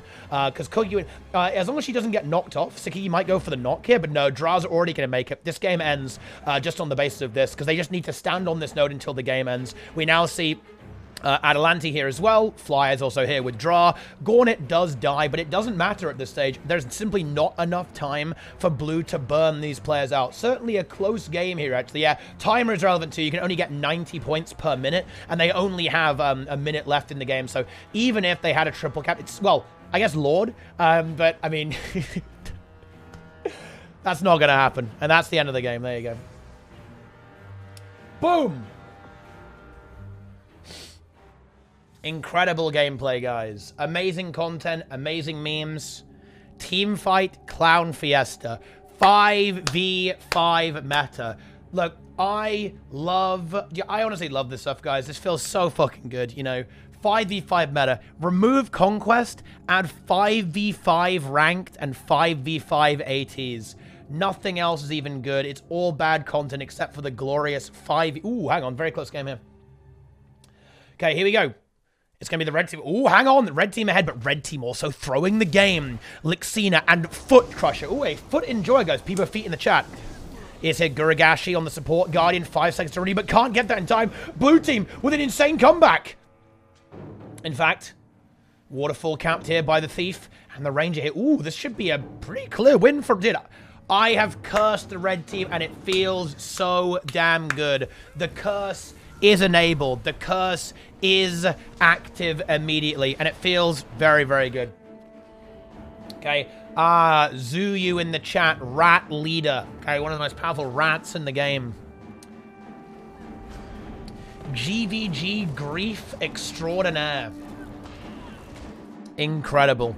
We have such a beautiful community here in Guild Wars 2. But anyway, blue team will actually now win. They just have to AFK on this node, and they're good to go. Feels good, man. We have Sylvari Chef Axon holding on. They have Tornado in 10 seconds. That's going to be good, but I don't think it really matters at this stage. All they need to do is not completely... Ooh, nice Plague Glance there, I believe, here from Chaos. That will be very, very nice. Interesting spelling of Chaos here, actually. Kind of reminds you of some Terry Pratchett books there, but there you go. Blue team wins. Red team cursed by me. There you go. Unlucky. Good job. And that's it. That's the end of Swiss. Let's see what we're going to have for our top 8. Top 8 is going to be rank 55 Worms, Reconquista, right? Whatever the fuck that is. Okay. Yeah. That team. I think that's some Frenchies, right? Team Copium into Simon. We have Draw into Mind Over Meta, and we have Team Copium there as well. Incredible. Absolutely insane gaming. What team is this actually? Let's see what this roster is. The global legend. Jack, Elegia, Bajtel, and Elvina, and of course, Puff here as well on the blue team. Not gonna lie, this will be a pretty tough match. The first round of elimination can be a little brutal sometimes, because the way the game works, it will typically match like the highest seed versus the lowest seed. So to kind of give like the top team a bit of an easier run. Is Raikkonen Zealot team? Exactly, okay. It's French gaming, dude. The French dominate this game. The French are by far one of the most powerful, powerful countries in Guild Wars 2. They're all over the place, man. You love to see it. You really do. You love to see it. Well, there it is. Red team almost certainly wins here. But anyway, let's go and have a look at some other games. I think this is going to be a pretty clear draw victory on this particular game here as well. I do like to see Maiden Meta play, and they've certainly come a long way, right? These guys are really popping off recently. I love to see a team grow like this. Maybe a game that's worth watching, but I think they are going to have a very, very difficult time into this. You know, it's when you get to elimination where composition becomes incredibly important, and I know that people love playing Mirage, they're Mirage enjoyers, but quite frankly, okay, playing Mirage into a comp like this is a lot like trying to attack a brick wall with a spoon, right? It's not going to be very effective, unfortunately, and it will probably just get completely shattered into a million pieces by the power of Core Necromancer. Very tasty. So yeah, this will almost certainly go towards this team. Gauntlet going to go for Reaper here, so it's for even more damage, and I think this is actually a pretty good choice here for the Reaper because there's not a lot of counter pressure really here, not as much as you'd expect, right? You kind of have, the Mirage is not going to be able to do that job quite as well as, say, another Necromancer, and this means that the Reaper is just going to be kind of unchained in these fights. It'll be very difficult. XD Power is Misha. No, this is Niccolo. Let's see the other games here. Team Copium into Simon here. I think Simon is like ancient contenders, right? Yeah, this team, you should never underestimate this team, actually. This is a really interesting team.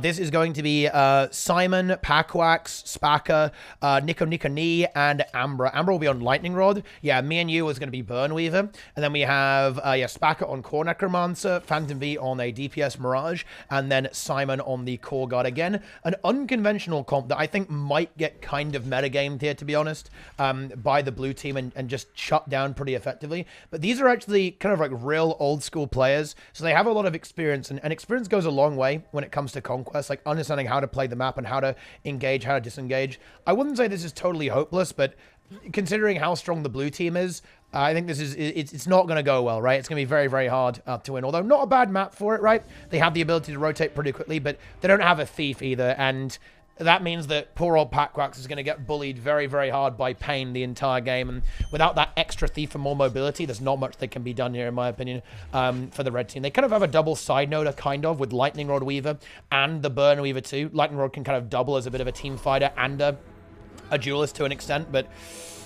it's going to be tough, okay? It's going to be very, very tough indeed. Let's go ahead and look at the final one here, which is going to be the Frenchies into rank 55 Worms. And, well, I mean, unsurprisingly, you can probably kind of guess the verdict I'm going to give on this game as well. It's going to be hard, right? Very, very hard, actually, for the red team. Honestly, super cool to see a new team. Ooh, Condy. I actually like the Condy Thief here, by the way, from Riken. This is something that I believe NA has actually innovated the meta here a little bit.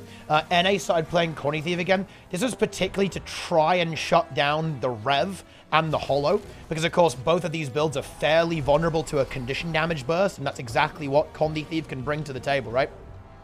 You know, with this, very big spike that you can bring with Deadly Ambush, right? Coming out of stealth there and just bursting with all that poison stack, stuff like that. Look at that, see? This is, Zan, he's not enjoying this, right? He's not having a good time. You can see losing a lot of that health, and Zan has limited ability to cleanse himself. Of course, Condy Thief a little bit easier to kill and deal with than the normal Power Thief build that you play, but it certainly can surprise your opponent and deal with that quite well. So, honestly, let's see what this team can actually bring to the table here. Like, this is very, very solid players. Very, very solid players indeed. Here, Zeolith on Support Guardian. Angel on the Renegade. We have Kill on the Core Necromancer. Riken on that Condy Thief. Like I said, show the build real quick there. You can see Deadly Art, Shadow Arts, and Trickery. And then, of course, Salad on the Core Necromancer. Very solid comp, actually. Very solid comp. It's winnable. This is doable. Ooh, a Kill on Zan. Is there a revive? There is a Signet. Is it interrupted, though? It is not. No steal available from Riken, unfortunately. Yeah, it comes back off in a few moments. Can they generate another kill? They're looking for Goku. Get a big talk. That's actually bad for Goku. Goku dies here. Nice kill. And now Frey, the next target. Very nice target switch from Riken. That's a really nice target switch there. Can they get Frey? They do get Frey. Zan can't really do much about that. Will be forced to disengage. Oh, Misha going for that res. They've got to cleave that. Do they get it? Yeah. Oh, Misha maybe dies here as well. Hang on. He gets taunted. What the? The taunt went through the terrain. Insane taunt. The Master of Disaster falls. And red team get 4 big kills. Zan eliminated as well. Couldn't get that disengaged there. That is a massive pickup here for the red team. They're behind. Of course, they were very focused on winning that team fight, but they do it. That's the important thing. Azaz, they're actually going to go for another kill. They want to snowball this even harder. And look for Azaz. Azaz gets kind of annoyed by the beast. The fear actually shoves him away there. I think Azaz does get this disengaged fairly effectively. The Condy Thief really going for the hunt there. Of course, Condy Thief also great at dealing with the beast too. Right, okay. Very, very strong for dealing with that. It's can very quickly eliminate that. Oh, and Azaz does get taunted there again. There's the glint heal. This is scary, actually. Azaz very low on cooldowns. Gets the fear. I think he dies. Can Goku make it? They've got to stop this. They need to stop this, though, because Goku will be able to respond. There's no Signet, actually. He can't get it. And the blue team actually driven away. Red team really putting on a fantastic performance. A relatively new roster of players doing some devastating damage to rank 55 Worms currently. Now, this is fantastic. That is very, very difficult indeed. Meanwhile, we're going to have the red team push in now. They are fighting on enemy spawn, so they're going to have to now deal with the respawn of Azaz here. And bear in mind, there's only a single Necromancer, and that means that the Necromancers are actually both out of this fight, essentially, where it's going to be 2, right, for the red team. So it's going to be Necro advantage favored towards red. However, their Necro is very, very pressured. Zan dealing great DPS here, but the sustain is good. Here's the Lich Swarm as well. This is actually not an ideal situation, I don't think, for the blue team. They're even outnumbered now as they rotate their Thief towards middle. This does get very scary for Salad, as he is now going to be outnumbered very heavily. Oh, doesn't make the jump as well. That's unfortunate. He's got a Fear Ring. That's going to peel him out a little bit. Yeah, the Guardian has to leave, and that's scary now because there's no support in this fight for the red team. Goku will be able to keep this stable in favor of blue quite nicely. Zan can test the node. Guardian now rotates, but now the Thief of Misha can get back into this fight. Oh, this is really scary now for Red. They're going to have a very tough time holding this. We almost need to see Zealot start chasing this Thief to get back in here. Red must hold until the Guardian gets here. It's going to be hard to do, but if they can do it, they can hold this fight, and Raikkonen is going to go down there. He did not get his heal skill off in time there, and he's going to go down. Can he maybe get revived? No. The cleave is simply too much, and blue team successfully take this fight. Very tough indeed. I think this just fully collapses. Yeah, that set of rotations, the Guardian leaving, being forced to support this to counter the Thief, just that single rotation decimated the red team there. Absolutely brutal stuff, guys. It really, really was. Oh, man. Zealot now bleeding out in blue team, taking a massive lead in this game. They're probably going to be looking towards that triple cap state of the game right now as Misha grabs the keep, while we also have Frey locking down the mine over here. Oh, you can see that the gods can bleed, but you're going to need a few more stacks of bleeding to actually kill them this time around. Azaz is going to die, but Goku's here, and that should be a signet, I believe. Yep, here it comes. Can they maybe poison it enough? Oh, they do. Actually, the cleave is good. But the Renegade having trouble damaging that. The Elixir S Revive is enough too. And unfortunately, there was not a lot of counter pressure there, or not a lot of cleave onto Goku. Goku's still healthy, and it looks like it's going to be Angel going down. They do get that stealth into the signet, should come through. Yep, there it is. But red team getting battered here in this fight. And they're actually down all 3 nodes. They've got to win this 5v5, get a bunch of kills, and get on the map quickly. And they're having a tough time. Raikkonen already forced to think about disengaging this. He's got 3k health. Yeah, and Misha knew where he was going. He saw the direction of that and immediately pounces, immediately finds the kill. And they get the job done. Misha, the master of disaster, finds another kill. And I think this might be where the game kind of collapses. Oh, I really feel for the red team. I hope they aren't discouraged with this. I think they put on an incredible show. They played really well early on in this game, but I think their journey in the monthly AT ends. Like, really sucks to face this team in the first round of elimination.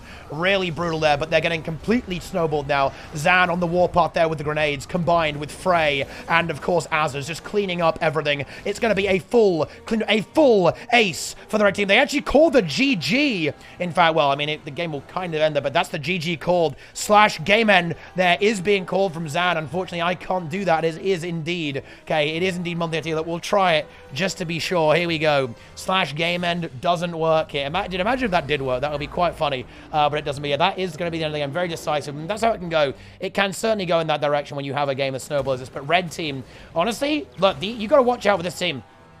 If they keep practicing, if they keep going big, if they keep going hard and training up as much as they possibly can, right, then this is certainly going to be one of those big contenders for the monthly AT. Azaz the big worm, the dark worm, in fact, Goku the famous worm, continues their unstoppable warpath through the monthly AT. But there you go. That is the end of that. Let's see how this Team Copium game is going down here as well. Show NA Finals. I kind of can't really. Oh, dude, I fucking told you. I told you these guys would pop off. I said they were going to have trouble and get metabots, but actually, they are in fact ahead in this game. Never underestimate. Okay, never underestimate the power of the ancient contenders. They make it work with this unusual composition. Amber on Lightning, oh, but Spock is down. And blue team kind of crawling back into this, but they are going to lose middle here, actually. Me and you, that Burn Weaver will be very annoying to dislodge, right? Like, it's a very tricky build. Not super meta right now because side noders typically aren't, but Weaver, very annoying to get rid of with all of that evasion, sustain, and mitigation. Very powerful for just stalling and slowing down rotations from the enemy team, but the blue team now actually has good control of this map with Pain moving over here towards the mine and a player bleeding out. Blue are about to get back into this. You know, I think, you know, this will be the stabilization story of Blue. Red actually did get a good kill here and started pushing out onto the map. They're still ahead, and as long as they can hold onto mid, they'll be okay, but there's simply too much damage here. Like, the core gun will not be able to hold on. Ambra now arrives too, and with the Lightning Rod Weaver, that might be enough to hold on. Nice tornado. That will be very annoying to deal with, but the stability from the core Guardian will mitigate the effectiveness of this deadly crowd control. And look, that's the problem with tornado. You can still be damaged while you're a tornado, and look, Ambra just losing so much of herself. And she's dying during that tornado, wanted to contest that node, but simply could not survive long enough. Phantom V now looking to go move over here, pushing over here towards the mine to 1v1 Pain. Might be able to get a really good burst here and shoves Pain away, at least for the time being. Meanwhile, we actually do have the Weaver pushing into the Necromancer. Now, this will actually go pretty well for the Weaver. The problem is that the Weaver will take a long time doing it. By the time the Weaver actually has made any kind of bearing into this 1v1, it's entirely possible that a Thief has arrived to kind of ruin the Weaver's day. Let's see if that actually comes to pass here. Of course, Red Team will try and delay these rotations and split up the Blue Team as much as they possibly can. They have this Mirage and the Lightning Rod Weaver here to try and find a kill onto Pain. Weaver kind of hacking away at the health bar here of the core Necromancer, but it's taking a very, very long time. You can see it's not an easy thing. Actually, the Sakiki in a bit of trouble here. It's actually 700 HP left over. Can Ambra find that kill? Oh, not quite. The Glint heal has been activated. And now Chunsu here with the support is really putting in some good work there as well. Getting that cleave damage, bringing that damage to bear there. Red Team have the respawns. Can they get a kill? They got to do it quickly. They have no support, and Spocker, without that, even with the support, does end up going down there. However, the Signet comes through quite effectively there from Iwiwiwiwilu, but Spocker just getting focused down again and again and again and again. That this time is not really recoverable of Blue Team. They are just getting that advantage. As you can see, the Weaver does manage to bully the Necro, but the Necro actually gets out on 300 HP. Maybe Phantom V could find this kill. Here comes, oh, in stealth. That's a big stealth, actually. Oh, this actually might be a kill. It'll be nice. There's the Shroud. 169 HP, and that is a kill onto Miaz. That's good. They have that cap. They can get Beast here as well very quickly. Mirage, fantastic at killing the Beast. Same with the Burn Weaver. That's nice.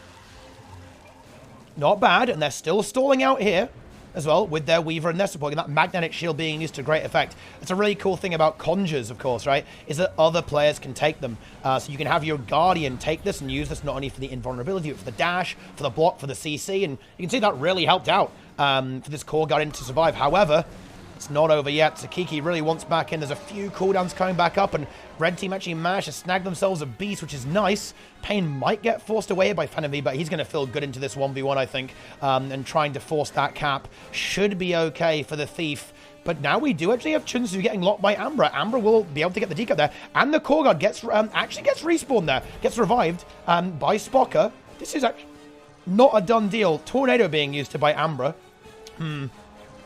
Yeah, not quite able to break through the core guard. The core guard can hold very well into the lightning rod. Is now going to be leaving, though. And if Ambra can win this 1v1, there's definitely some potential here. If there's one kill on the map, it is doable right now for the red team to get this done. Oh, Phantom. I feel like Phantom V not being in these fights really sucks, though. It really lowers their kill potential. Mia's in trouble. The Weaver burning through that very effectively. But there's the Shroud. Eats all those combies away from the team there, too. And looks like that Necromancer is going to just barely hold on. And just that superior team fight strategy from the blue team might just get them the victory here so far. Ambra is winning his 1v1, and that is the only node on the board. Right, bear that in mind. So if Ambra can actually force the decap, it'll be fantastic. But the Necromancer is already responding here, and that will solidify this position very effectively. And even though Packwax is holding this quite well into Pain, he has lost the node, unfortunately, and they really need to decap to this. And yeah, Miaz and Sakiki already rotating over here, and this might just be a game that ends purely on the basis of this single node and red team not being able to break through it. It's very unfortunate. Very unfortunate. Great signet there, actually, onto Ambra. That's fantastic stuff. It really is. And Chunsu even did die on middle, but I don't think they quite have enough time to actually get the job done here. Unfortunately, it's not going to be enough. Oh, they're almost winning. But yeah, unfortunately, the Thief, yeah, the inevitability here, right? The Thief gets the kill on the Mirage. They're very hard for the Mirage to deal with, and that is basically going to be the end of that. And I think we're going to go to semifinals of that. It's going to be semifinals. It's going to be Zan, the Team Copium, and a draw into other Team Copium. Big Team Copium representation here. They're actually half of the top 4. I believe... Actually, hang on a minute. What team is this? This is Super Copium. So the Miaz one is Super Copium. So it's going to be Zan into Miaz, and then Dra into Andreas there as well. Very interesting stuff. Very, very interesting stuff there as well. Yes. Algerian refugee carried GG. Oh, Oki is certainly a powerful player. Definitely one of those players you're kind of just waiting for them to win a monthly, one way or the other. Wait, what's I'm hearing about Bazil, guys? Is Bazil active? Is he re-enabled right now, guys? For NA, is that the situation here, guys? Is it some big NA Bazil gameplay? Well, we'll see how that one goes. So I imagine it's the finals, right? Brazil is on finals in NA. Ah, Brazil. Very nice. The legend returns, dude. The legend has returned. Need Copium for Copium files. Yeah, you need like Copium v Copium. I think that actually...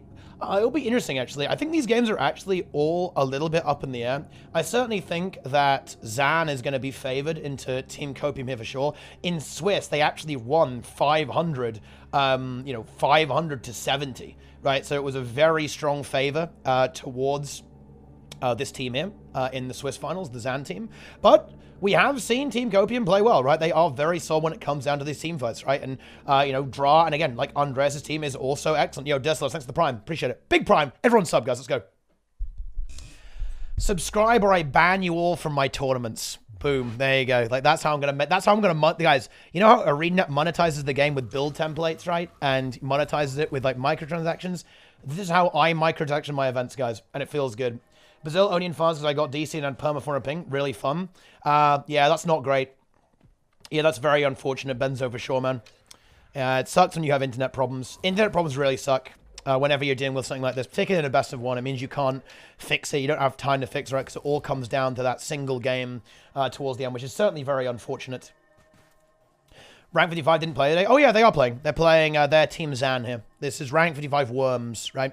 Pretty much. Anyway, this is also going to be a really spicy game, I think. Very solid roster here from both teams. It's Andreas on support Guardian. You just see the build here. There we go. Just the standard core Guardian support. Sakaya on Grenade Horseman there. Rune of the Fighter. There's a bit of Rune variance here. Some players play Divinity. Some play Rune of the Revenant. And we actually see the Fighter here from Sakaya. A bit more toughness. 200 toughness, which is a big deal, right? It will kind of bump you up to being like a heavy armor class, more like a Revenant, compared to, say, a medium. Always a bit of value right there for sure. And then you also have free might when you use your heal skill for a bit of DPS too, with a very short cooldown of 10 seconds. Intelligent Sigil and Sigil of Energy for all of that evasion goodness. Maya on the Thief, Shadow Arts, Trickery, and Daredevil. With Berserker Divinity Rune. And we have looking for Monday 2. When funny enough, Nick is actually, I think Nick almost prefers Reaper. He is, whenever he was playing with Forklift Operators, he was always playing Reaper all the time. So he is going for Reaper this time, kind of matching into Gornet, who actually isn't playing Reaper this game, but still. And Tricuna on the Power Herald. So, I mean, I don't want to sound a little boring, guys, but it is double Necro into one Necro on a very team fight-oriented map. This map has that secondary mechanic, the bell, coming up every 3 minutes, that is just an all-out team fight. You win it, you get more points. The more you win it, the more points you get.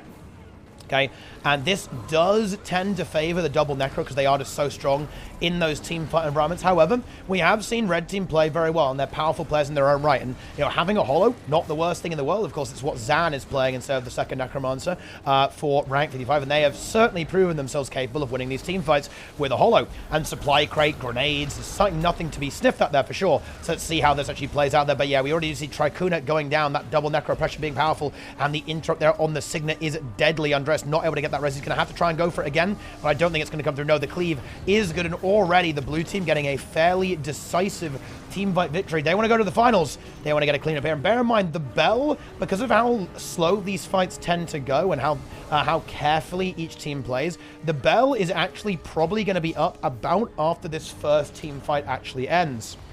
Okay, the bell is going to be up in 1 minute and 30 seconds. This means that before either team can really kind of catch a breath after the initial scuffle, they're going to be moving towards that secondary objective. And getting an early kill can be absolutely huge here. I do like this play from Sakaya. Again, going to abuse the fact that he can actually 1v1 into the Necromancer very, very well. But Fly actually counters this by coming in for the plus very effectively. And of course, we actually see the same here.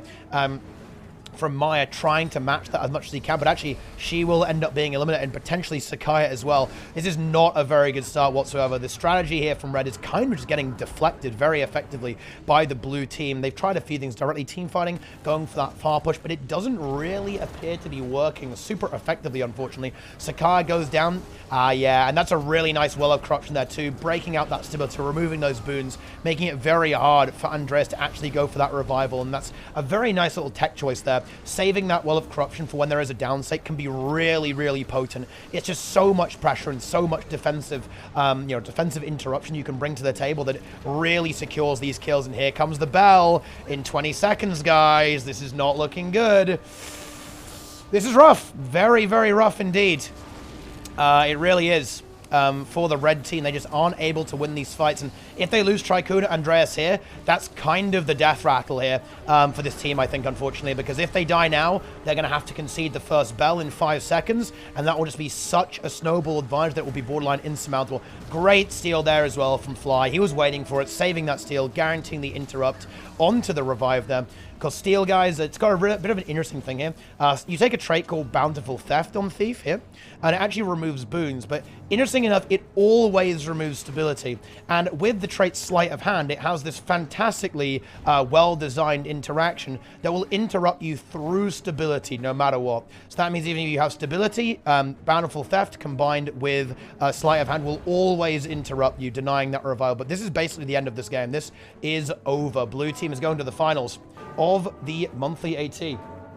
How is NA going? Dude, NA is really close. I'm seeing, I think Jebro's streaming the NA monthly, I think, is going to be the main streamer. I don't see Valen streaming actually right now. So it appears to be a Jebro monthly AT. You can actually see here that it's very, very close here. It's the Brazil team. 260 to 265, very close indeed. Let's see, we'll kind of keep an eye on that game there as well, and who's actually going to, kind of get away with that grand victory. It is finals, and it's kind of it's a very funny meme, right? Because of course Brazil he actually won this last year, right? I believe he won the Winter Crown last year, and he's kind of come back to grab it again. I guess. I can't spectate the NA one, guys, because it would take me too long to transfer over to NA, unfortunately. So we're kind of stuck with these games. We'll go and have a look at the other one, though, because this game is not really going anywhere. Well, I mean, it's going one way. One very extreme way, but there you go, right? There you go. Here we go. The mission team start. No, it didn't, okay? Like, you need to understand how this works, my friend. Okay, right? You need to understand. But anyway, here we go. On the red team, it is going to be Miaz, Oki, Pain, Sakiki, and Chunsu. And this is a full mirror, I believe, more or less. More or less a full mirror. Because we have Holosmith, Oki versus Zan. We have a Revenant. It's going to be a Herald for Sakiki versus a Renegade from Hazards. Could be also Herald, though. We'll see what he actually goes. He might swap this out. We'll see what he goes with. At the last second, looks like it is going to be the Herald. This time he's not going to swap it. Nope, it's going to be Herald here. So it is a full mirror. Yep. Miaz on Core Necromancer into Frey, Core Necromancer. Chunsu into Goku. Both ending in the U there for Support Guardian. Slightly different builds here. Oh, no, actually it's not. It's the identical build. Actually, no, wait. It's going to be Smiter's Boon for Goku versus Strength of the Fallen for Chunsu. Pain, of course, going to be matching into the Master of Disaster. Well, it's the last chance, guys. The last chance for the red team to actually win. They had a bit of... What the fuck? Hello? Wait, is Oki DCing again? Wait, what is this? Anyway, bit of a spectator bug right there, guys. Az is being the target here. Mia's already getting unbelievably low. They're getting spiked out hard. Does have his fearing fairly effectively down there as well. He might have his Shroud in a few months. Is he going to go down? He actually is. Chunsu going for the res. There is a smoke screen there. He should get that. There it is. Good recovery there. On to Miaz. Now can they turn this around? What are they looking for? They're looking for Goku. Goku, wisely though, pops that renewed focus. But he is actually still in a lot of trouble. Is he going to go down here? Nice supply crate from Zan. Really peeling out Goku, but he does still fall. There's the fear as well. And red team might be able to get a nice stomp there as well, confirming that kill. Well played by red. Now they need more. What are they going to get? Pain immediately goes for the decap. Should make it. I don't think Freya's going to be able to get there in time. Red should get this archway off the back of that. Now, where are they going next? What's the next plan here for the red team? They want a second node. They're kind of looking towards the bazaar, maybe. That's a risky play, but if they can pick up Azaz, it will be a lot less risky. They actually do. I don't think Goku can get here in time either. He does have a signet, but no, the cleave will simply be too much onto Azaz. Too risky to go for that revival, but blue team do a great job. I love this play here from Zan, pushing over to the dock, grabbing that node for free. You love to see that. You really do. Here we go. We now see the blue team will engage in this fight. Az is not here just yet. There's no outnumber, though. The Necromancer of Red is not here. Actually getting stalled a little bit by Zan. Now the outnumber is going to start to be evened up here, but Goku actually dies again. Of course, red team having that edge because they had an extra player on the map there as Az is now coming off respawn. Goku should get stomped out. The stealth is nice, but it's not going to be off there. Nice little play there by Misha, but it was counterplayed there by Saki coming in there for the cleave. Good snowball so far. Red team having the upper hand. There's no real way way for Blue to engage super well right now with 1 kill constantly on the board in their favor. Misha here for the decap. Sakiki will have to respond to that. I think we might have to see Chunsu come back as well. Sakiki will be outnumbered. Actually, no. Oki also here too. Wait, what the fuck is this? Guys, I have never seen this bug before in my entire life. Oki, look, are you seeing those grenades? Guys, whoa! Look at the range on that. That is wild. Oki is perma over here for me, guys. I might actually quickly leave and rejoin the game to try and fix that because this is just broken for some reason. He's over here, guys, right? Oki is here, but it's just bugged, okay? So bear with me on that. Well, I don't want to leave right now because I want to see this team fight. It will be a bit weird because it will look like Red is outnumbered when they actually aren't because the NG is here. It's just not rendering correctly for me for whatever reason. But regardless of that, the team fight now is going. They're going to go for Goku. The bells are... Oh, no! Red team kind of forgets about the bell. They've got to respond to this. No, Pain's going to give it. They're going to concede bell. Oh, no! Oh, no! Oh, that's a disaster. Oh, Misha, the Master Disaster gets a free bell. They kind of trade Goku for it. But that is a big deal. That 25 points. And, of course, the snowballing mechanic getting 50 next time if they win it. I don't think that was really worth it. They needed to respond to that. And, yeah, Pain was 1v1ing into Zan and not going for that bell contest. Doesn't even really get anything done there either. Azaz does die, so Blue collapses a little bit. What does the bell do? It gives you 25 points the first time you cap it, then 50, then 75, then 100. Right, very, very strong indeed. Ooh, that's tough. Kind of sets you up for snowballing this game. Az is in the downside here as well. Frey in trouble. It's going to be 1v2 here as well. That should be a kill on this Necromancer. He gets the one, but gets CC'd. Can't get the port. There's another kill.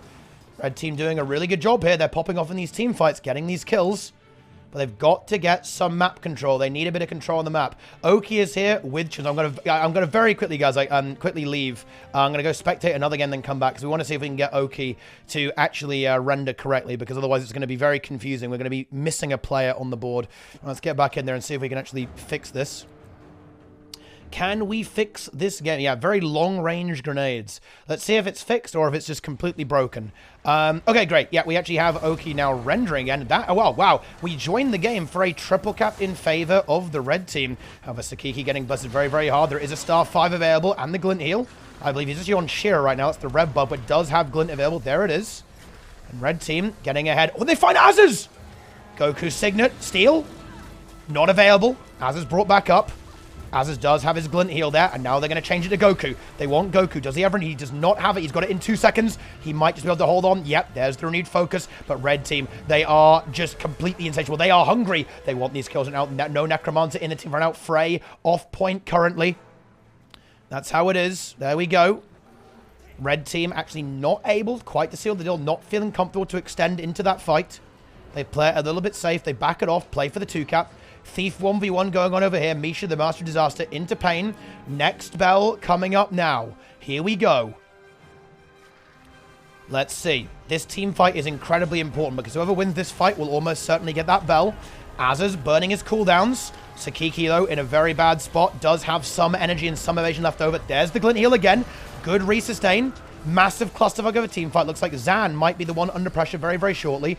Great disengagement by Sakiki. Here's the target. It's going to be on Azaz. Can they get this kill? Can they? Yes, they can. Does Goku have the Signet? He actually doesn't. They go for the stability res, but Chunsu there with the stomp. Can they get the revive? They actually can. Goku eats a lot of fire during all that. Can they get Azaz down again? They're going to go for that massive team fight. I think they can get it. Goku not able to support that enough. He's got nothing left. Azaz about to fall. There's the kill. I don't think they can get that res again. They do not have the stability for that, and that's going to be a kill right as the bell comes up. They actually get it. That's because Zan actually gets the kill on Sakiki, forcing the Signet, denying that cleave. Dude, blue team absolutely holding on for dear life. Thief 1v1 on the bell. Pain in a good spot there, actually, but actually Sakiki goes down again there. Goku with the salt, and they actually managed to pull off that team fight. The revived discipline and the massive damage from the nades actually gets the job done there right at the end of the day. Fantastic play there from blue. Carries that team fight, but we actually might see Pain snag this bell for free. No, not quite. Misha is able to hit to intercept that, and now, of course, after winning that team fight, it's going to be Frey arriving to intercept. Of course, we do have the same thing now moving in. Oki moving in to try and do that. Sakiki now off respawn. Chunsu will conglomerate here for the ultimate team fight, the ultimate battle. Of course, this is really important. Like, red team can't concede this. They cannot allow this. Okay, they really, really can't. They must win this. This is a 50-point bell for blue, and only 25 for themselves. They need to get this victory. Zan, under pressure, does still have corners, though. Has Supply Crate and Elixir Air, so he's not really under a crazy amount of threat right now. All of the blue team is here. It's a 5v4. They need to get the sleeve. Here comes Pain. Pain now rotating in. This could honestly be the deciding fight. This could be it. Whoever wins here may win the game. Sakiki going for the kite there as well, luring those blue team players away from that node. However, the pressure might be a little bit too much. Needs to be some kind of defensive on Sakiki, but it's not enough. Can Chunsu get this revival there? It's going to be difficult. Is there a signal? I believe there is not one available. No, 5 seconds on that, and Sakiki might go down, and no, they can't get the revival, and there is the kill confirmed onto the Red Revenant, and that, weirdly enough, actually might kind of be GG. Like, Red Team did a fantastic job early on, but I don't think they can really win from this stage anymore. The Necromancer is off point, and they're going to slowly lose this team fight unless they can somehow hold on long enough there for the respawn. And once this bell comes through, that will kind of be the end of that, really. Like, because that's going to be such a massive lead, and no real comeback mechanic at that point. It's very hard to win here from Red, I think. They're doing a fantastic job here, like Miaz and Pain holding on for dear life. They really are. They're going for it fantastically. Chunsu now moving over there as well, but I don't think he has the cooldowns. No, and there's the bell. 50 points now down, and that team fight dominance from blue just brings them ahead yet again. And now they're a big lead there, 60 points up in a fairly slow game. Red, they're running out of time. They're not unwinnable, for sure, right? And this node here, that Bazaar capture is very nice, particularly if they can hold this one over here in neutral. Chunsu, though, no renewed focus, no cooldowns. He's extremely vulnerable currently. Might end up just going down. He's got nothing. Maybe a cheeky port will save him. Great peel from the team there. Oki and Sakiki really peeling him out fantastically. But the Jade wins from Azaz is going to be devastating. That might even turn into more kills there onto Sakiki and also onto Oki. And yep, it is. Still node advantage for Red, as you can see here. And they even do get a kill on Frey. That's really good. But they need to get a steal here. They've got to stomp this somehow. Does Pain have it? He has it in 1 second. Can he get it? Oh, he did not quite get the cooldown. It was like 0.1 second on steal. He could not get that revival, and that restabilizes Frey beautifully over there. And Pain is forced to disengage to go for this bell. They really can't give that one up. They really can't. That is a 75-point bell. Simply impossible to give that away. Oh, and Pain actually gets eviscerated as Azaz moves in. There's nothing to contest that. I don't think Sakiki can make it. We certainly can't see a rotation from Miaz or Chunsu. That is going to be a 75-point bell for the rank 55 Worms, incoming very, very shortly. And with that, I think that the chances of going to monthly AT finals for the Red team are well and truly dead. It will be ending very, very shortly. The finals will be between Cookie Queen and rank 55 Worms. Huge point gain there. Oh, just honestly a super close game. It really is. You can see the actual rotations here. The only difference between these teams is the bell. In fact, if you take away the bell, the blue team is actually behind, right? They've gained 150 points. Actually, wait, well, they're not anymore, but they were, right? They had 150 points from just the bell alone, and those team fights just not quite solid enough here from the Red team. Blue, that I think, honestly, this middle one here, when they actually managed to get the kill on Sakiki after they got the res onto their own Revenant there on Azaz, that was the big moment that turned this game. This team fight here that blue team narrowly won. Got the job done, and that's going to end it. It's over. Elimination there. Very intense games, though. I've got to say, I was a little bit, I was depressed going into this monthly, thinking it was going to be a pure gatekeep monthly, but this is certainly not a gatekeep monthly. Red team has made 55 Worms work for it. They really, really have. They've had to go all out to secure victory in this game. Not a single missed beat here, and certainly a back and forth matchup. But in the end, it is going to be the end of the journey here for the Red team. Excellent play here, but not quite good enough, actually. Missing all 3 of those bells is just simply not something you can do, and losing a few team fights in a row in this matter is a death sentence to your hopes of winning this game. And Zan fully activated, swinging that team fight there with his grenades, with his supply crate, and with that kill on Sakiki early on. He activates, he guarantees that it will be another finals, but their work is not over yet. It could be a very, very tough matchup in the finals. I would not count out that Gauntlet team. We saw them do extremely well, actually getting within 30 points of defeating rank 55 Worms in the Swiss rounds, and some incredibly strong players there. Utilizing that double Necromancer composition is certainly not to be sniffed at. I think map is going to be relevant here. I mean, something like Skyhammer could be pretty scary, to be honest, into double Necromancer. Very small, hard to rotate around, and easy for those Necromancers to generate value, and the Guardian to back them up very effectively, denying those pluses in that 3-node play. But we will now see how that one is going to go here. It's going to get spicy. Yes, no PvP map, guys. There won't be a new one with EOD, but who knows? Maybe in the future when we have revived PvP, we can get something done, guys. PvP is dead. But don't worry, we might be able to bring it back fairly effectively, guys. Oh, yes, indeed. All right. Yeah, USA won on NA. It was close, though. It was close. Well, the early game was close, right? And then USA pulled ahead. It was a Brazil team. Brazil French gameplay. Hey, Neslan, thanks for the year too. I want to appreciate it. Yo! CMC can save us. Listen, guys. I will save PvP. That's right. I will revive this dead, dying game mode. Just watch me, chat. Just watch me. Right, I'm going to be right back, guys. Quickly hydrate real quick. Then we will go big on the finals. Oh, no. Okay, here we go. It's Skyhammer. Ooh. I've got to say, that's pretty interesting. Pretty damn interesting matchup here, actually, from this particular roster, because we actually do have double Necro. Necromancer can be very potent on this map. It's certainly a map that Necro loves to see, but I've got to say the Hollowsmith from Zan is also very potent here. This map has a lot of kiting spots, but because because of the way ArenaNet designed grenades, kiting doesn't work against Hollowsmith because you can just throw the grenades under the terrain and hit people with it. It's good content. So this is, I actually don't really think that either comp is necessarily favored. If anything, a teeny tiny edge towards the red team here with that double Necro, just to completely bruiserify the team fight with that double Necro. Oh yeah, Well of Corruption, Well of Darkness here as well from Cooking. This is scary. And the Condi Thief from Fly, right? I think this is very, very good here, actually, because again, it's going to bully the Herald, it's going to bully the Hollow, and Fly is actually very well known. He's very comfortable with playing these builds. A lot of these, a lot of Thieves, I think, are much more used to playing the power build these days, right? And don't really play Condi, but Condi Thief was actually one of those builds that was played by Fly a lot, particularly around the Master of the Arena area, actually. This is going to be a huge amount of condition pressure that's going to make it difficult for the blue team to survive. And it's going to be, actually, no, a last-minute swap, actually, to Daredevil from Fly, and a last-minute swap from Herald to Renegade here. They're just going to go all in on the team fight here with that Renegade for that massive brawler, big damage thing here instead of that Herald. Well, here we go on the Skyhammer. We love to see some team fights. It could be a very slow, grueling game.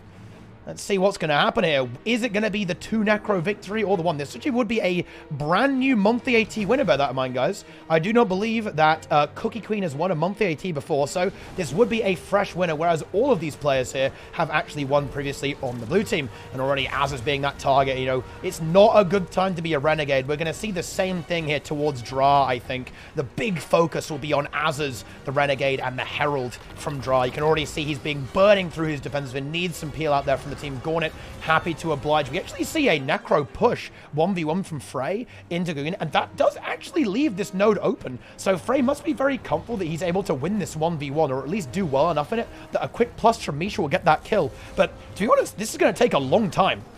Like Necro 1v1 is going to take ages because they're both so durable. They both have condition management there as well. So it's going to have to be a rotation from Misha to really speed this up. But this gives a really big edge towards the red team because not only do they still have a Necro in the team fight because they have 2, they also managed to decap and fully capture point A. That's a very unusual play, actually. From Frey there, and in fact gets driven away as the team fight kind of dissolves there, like red team not really feeling it, and they look for a kill on Frey. Very low shroud here, but Dra, he's looking very, very unhealthy. Gets the glint heal though, very nice glint heal. Cookie Queen under a bit of pressure, needs to try and peel out Dra as much as he possibly can. Can they get away with this? Oh, they're holding on quite nicely, but Cookie Queen in trouble here. Can he get the heal? No, she cannot get that heal skill off. Oh, the well was nearly, if the blind was great. Can the heal skill come through here? Yes, they can. They get the revival. Red team still holding on in this fight. Can they turn it around onto Frey? It's not going to be easy. Dra gets fear ringed away. Cookie Queen going for the push. So low on Frey. Does he have any Shroud? Az actually dies. And Fly finishes that kill. Goku unable to get that revival, unfortunately for him. Zan now in trouble here as well. Can he get away? Gets the jump pad. Is able to bounce up there, but Frey under pressure. And there goes Fly. Fly finds the kill.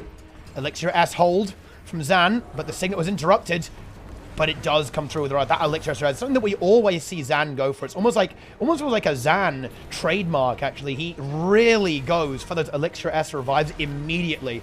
More than almost any other engineer I see, actually. And it certainly works out well. And wow, it completely turns this fight too. Is there a signet from Adelanti? There absolutely is. And Red Team still holding this quite nicely. But Fly eliminated there by Frey and Infinite Dodge Man. This will force a response from Dra to actually prevent Cookie Queen from getting destabilized here on the other side of the map. Meanwhile, while the Necromancer and Guardian just needs to try and hold on. This needs to play this a little bit slow until the Revenant respawns, until the Fly respawns. The Insect comes back into play. He is now back, but might have to actually go and help out closer because Dra getting a little bit of a beating from that Thief and Necromancer. Needs to just reset and get out of combat. But I've got to say, remarkable play from the Red Team. Very nice by Adelanti and Gauntlet there. They essentially held a 2v3 extremely well here on middle. Now, Gauntlet did pay with a lot of his actual, green health, or rather red health, his actual life, to actually do that. So he's very pressured, but that was a fantastic hold by the support Guardian and Necromancer combo, maintaining that lead. And yeah, Skyhammer honestly kicking in. I've got to say it, this small map allows this Necromancer to be very, very important, right? It means that Cookie Queen can hold these 1v1s and 1v2s, and then a very quick rotation can come in from Dra, from Fly, and that allows this team fight just to be devastating. There's always going to be at least one Necromancer in the team fight. I've got to say, the team fight strategy from Red Team is working here. I'm sorry, like, sounds like, oh, I'm an NG main, I only play NG. Zan getting punished here, actually. This double Necromancer composition is shutting it down. Not as much value from Zan, one of the most legendary players in the game, as is usually found here. And that's the end of this. Frey also goes down into Misha, driven away. Red Team just dominating the team fights here. They cannot do anything. They're just playing a solid, rock solid 2 nodes. That's all they're doing. 2 nodes. Having Cookie Queen planted on point C, Gauntlet on point mid, point B, and then rotating between the 2. And blue team is just getting shut down. They are just getting shut down right now. They've got to figure out a way to play this. It's hard on this map too. You've got to consider that, right? It's much harder to kind of play that really fast rotational style on a map like Skyhammer because it is so small. You've got the jump pads, and the strategy of blue team is just not working right now. This could be the defeat of the gods, the defeat of the All-Stars, and a new monthly AT win for Cookie Queen. Of course, we have seen some big comebacks from this team during this very tournament, in fact. Let's see. And Az is going for the hammer here. Or sorry, Frey going for the hammer. Will now be matched there by Cookie. And of course, the hammer being introduced can get weird. It absolutely can get unusual, right? With an extra node on the map, and that could potentially allow the blue team to get some value. But Az is eliminated again. Adelanti should be able to convert this too. Yeah, Dra cleaving it. Well, Adelanti stomps it. The stealth is good. Oh, dude, nice little tech there. That's so dirty, man. Oh, what an absolutely putrid piece of gameplay from Zan. Using the stealth blast on the supply crate to guarantee the signet there. That is just... You honestly hate to see that, man, from Zan, pulling out all the stops to try and make this work as much as he possibly can. We're kind of rhyming now with Zan. But he's not having the best time either, actually. As Zan actually gets pressured very heavily, gets the S to escape to the support of the Guardian. We do have this Necromancer 1v1 here. Once again, Frey into Cookie Queen. But this is where that double Necro comes in, this is why you see this happen a lot on NA. Like, NA tend to really kind of push the meta to its limits, right? And, we saw this, being discussed earlier, right? Like, EU, they can't be bothered to play double Necro. And I almost feel that they're getting punished here for not doing that, because this means that no matter what, there's always one Necro, right? Whereas Frey is completely isolated from these fights right now. We always have at least Gauntlet or Cookie Queen or both in these encounters. Now, we do have a good 1v1 here from Frey, although actually, having said that, in fact, Frey's going to die here. Yeah, doesn't really, and actually, he's able to get out through the portal, but didn't really win that 1v1 decisively enough. Cookie Queen now come for that, and there's the hammer. Blue team is getting back on the map there with a double cap, but it gets reset immediately. Zan about to fall. It does have that S. Will probably have some shield abilities there too. Leaps away with the super seed and will be able to hold on. But this is not where they've got to be. They've got 8 minutes left, and they've only got 100 points. This is a really bad spot. I told you those best of ones, man. You've got to watch out. You've got to be careful not to throw. And this is not looking good for the rank 55 Worms. You're going to have to cheer them on, guys. Exclamation mark Worms in the chat. Exclamation mark. I don't even know what this team is. Kind of Ultranum, I guess. It's kind of Gornet, Ultranum, and also rank 55 too. 3 members of Ultranum with Shuriken, Gornet, and Fly. And then you kind of have rank 55 from Dra and Cookie Queen. So big gameplay here, guys. Core Necromancer supremacy. There it is. There's the cap from Cookie Queen. She grabs point C again. Just being so annoying. And she just has to stay here. Fly, gonna pressure point A. Meanwhile, the team fight rages on, but Misha's down. Red team can stall this. They can play this out as much as they want. Cookie Queen maybe wants to kind of lurch towards middle here. Yep, here she comes. And here's the double Necro. Gornet and Cookie Queen. What are you going to do about this? The Necros are going to hit F1, and there's nothing that they can do. It's too much corruption, too much weakness applied to Zan, too much weakness applied to Az's Revenant here. It's not going to work. These builds are too tanky. The big HP, 31 HP, Well of Corruption, Well of Darkness, all the blinds will just be devastating. However, dude, I'm bringing the curse here. Look, this is the script, guys. Zan goes down, but so does Adelanti. Can we see a stop there? Who's going to rally here? We do see a kill there, but Az's might fall there as well. He does end up falling. They've got to try and recover Az. They have 1 kill right. They have that support Guardian dealt with, but they want to recover that Herald. That Renegade as much as they possibly can. They should be able to get that. Here comes the signal for Gogi. He's in stealth. He should get that. There it is. There's the stealth. Blue team nearly winning this fight. Az is getting liched down, though. Hey, there is the lich gameplay, dude. Is this resable by Goku? It's really close. No, the fear is too much. He gets feared away. Frey going for the revive, but I do not believe it will be enough. No, it simply is not. And we see another confirmed kill onto Az's Revenant here. Cookie Queen very, very low, just on 600 HP. We'll be able to lifesteal a little bit up in Shroud fairly effectively here. But Frey has already fallen, and the team fight goes there towards the red team. Goku's down. Zan go for the stop. Can he somehow rally this? No, he can't. He gets the S-stop, but it's not quite enough. The cleave is good. Goku falls. Misha falls. This might be the game. This might be the end of the game, actually. Misha destroys, but Zan is going to go down there as well. The Master of Disaster, more or less the last player standing. Az is off respawn, going for point A, but we're going to have some new champions here on EU. Double Necromancer. Innovative NA meta. NA ahead of the curve. In Masters of the Arena, it was Team USA that got caught a little bit short by the meta, but here, Team USA show that they have the wrinkliest Necromancer brains. They demonstrate that core Necromancer is the way to go, and EU blatantly steals the NA meta and wins EU AT into rank 55 Dragons. But this is pretty much a done deal at this point. It's 5 minutes left. On the clock. I don't really see a win condition for the blue team anymore. The Master of Disaster in the downstate. Fly finds the kill. It's pretty much a one-node game at this stage. And in a 5v5, we've already seen that red team is just dominant. This is the fall of the gods. The fall of the Worms and 55 combined. Goku might get a signet, but that does not matter at this stage. 80 points to go. And it will be a victory for Ultra 55. I don't know, okay. I don't know. Ultra 55 Cookie. New team name there. And Jesus Christ is about to win monthly AT. A brand new win is about to kick in here for EU. Cookie Queen gets the job done. If Boyce sees this, that he lost, he has to play Oblivion on stream. Boyce exposed. Boyce called out. No Esprit, no win. No Boyce, no win. Okay, it is over. That's the end of this game here, and it will be victory for the red team. Ultra 55 Cookie have accomplished victory with the brutal double Necromancer comp. There it is. Boyce forced to play Oblivion live on stream as a result of this.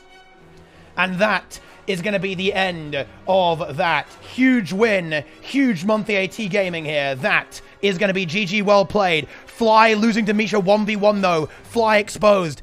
Dude, Frey, anyone besides Cole want a free monthly. Ooh, Fly calling out Frey there as well as they yoink the monthly from the team there in a dominating fashion with a 502 to 164 devastation gameplay. That is how it is. Boys, if he says we go Apex to celebrate, Draw Boyce Apex victory stream now coming in there. Draw yoinks monthly AT.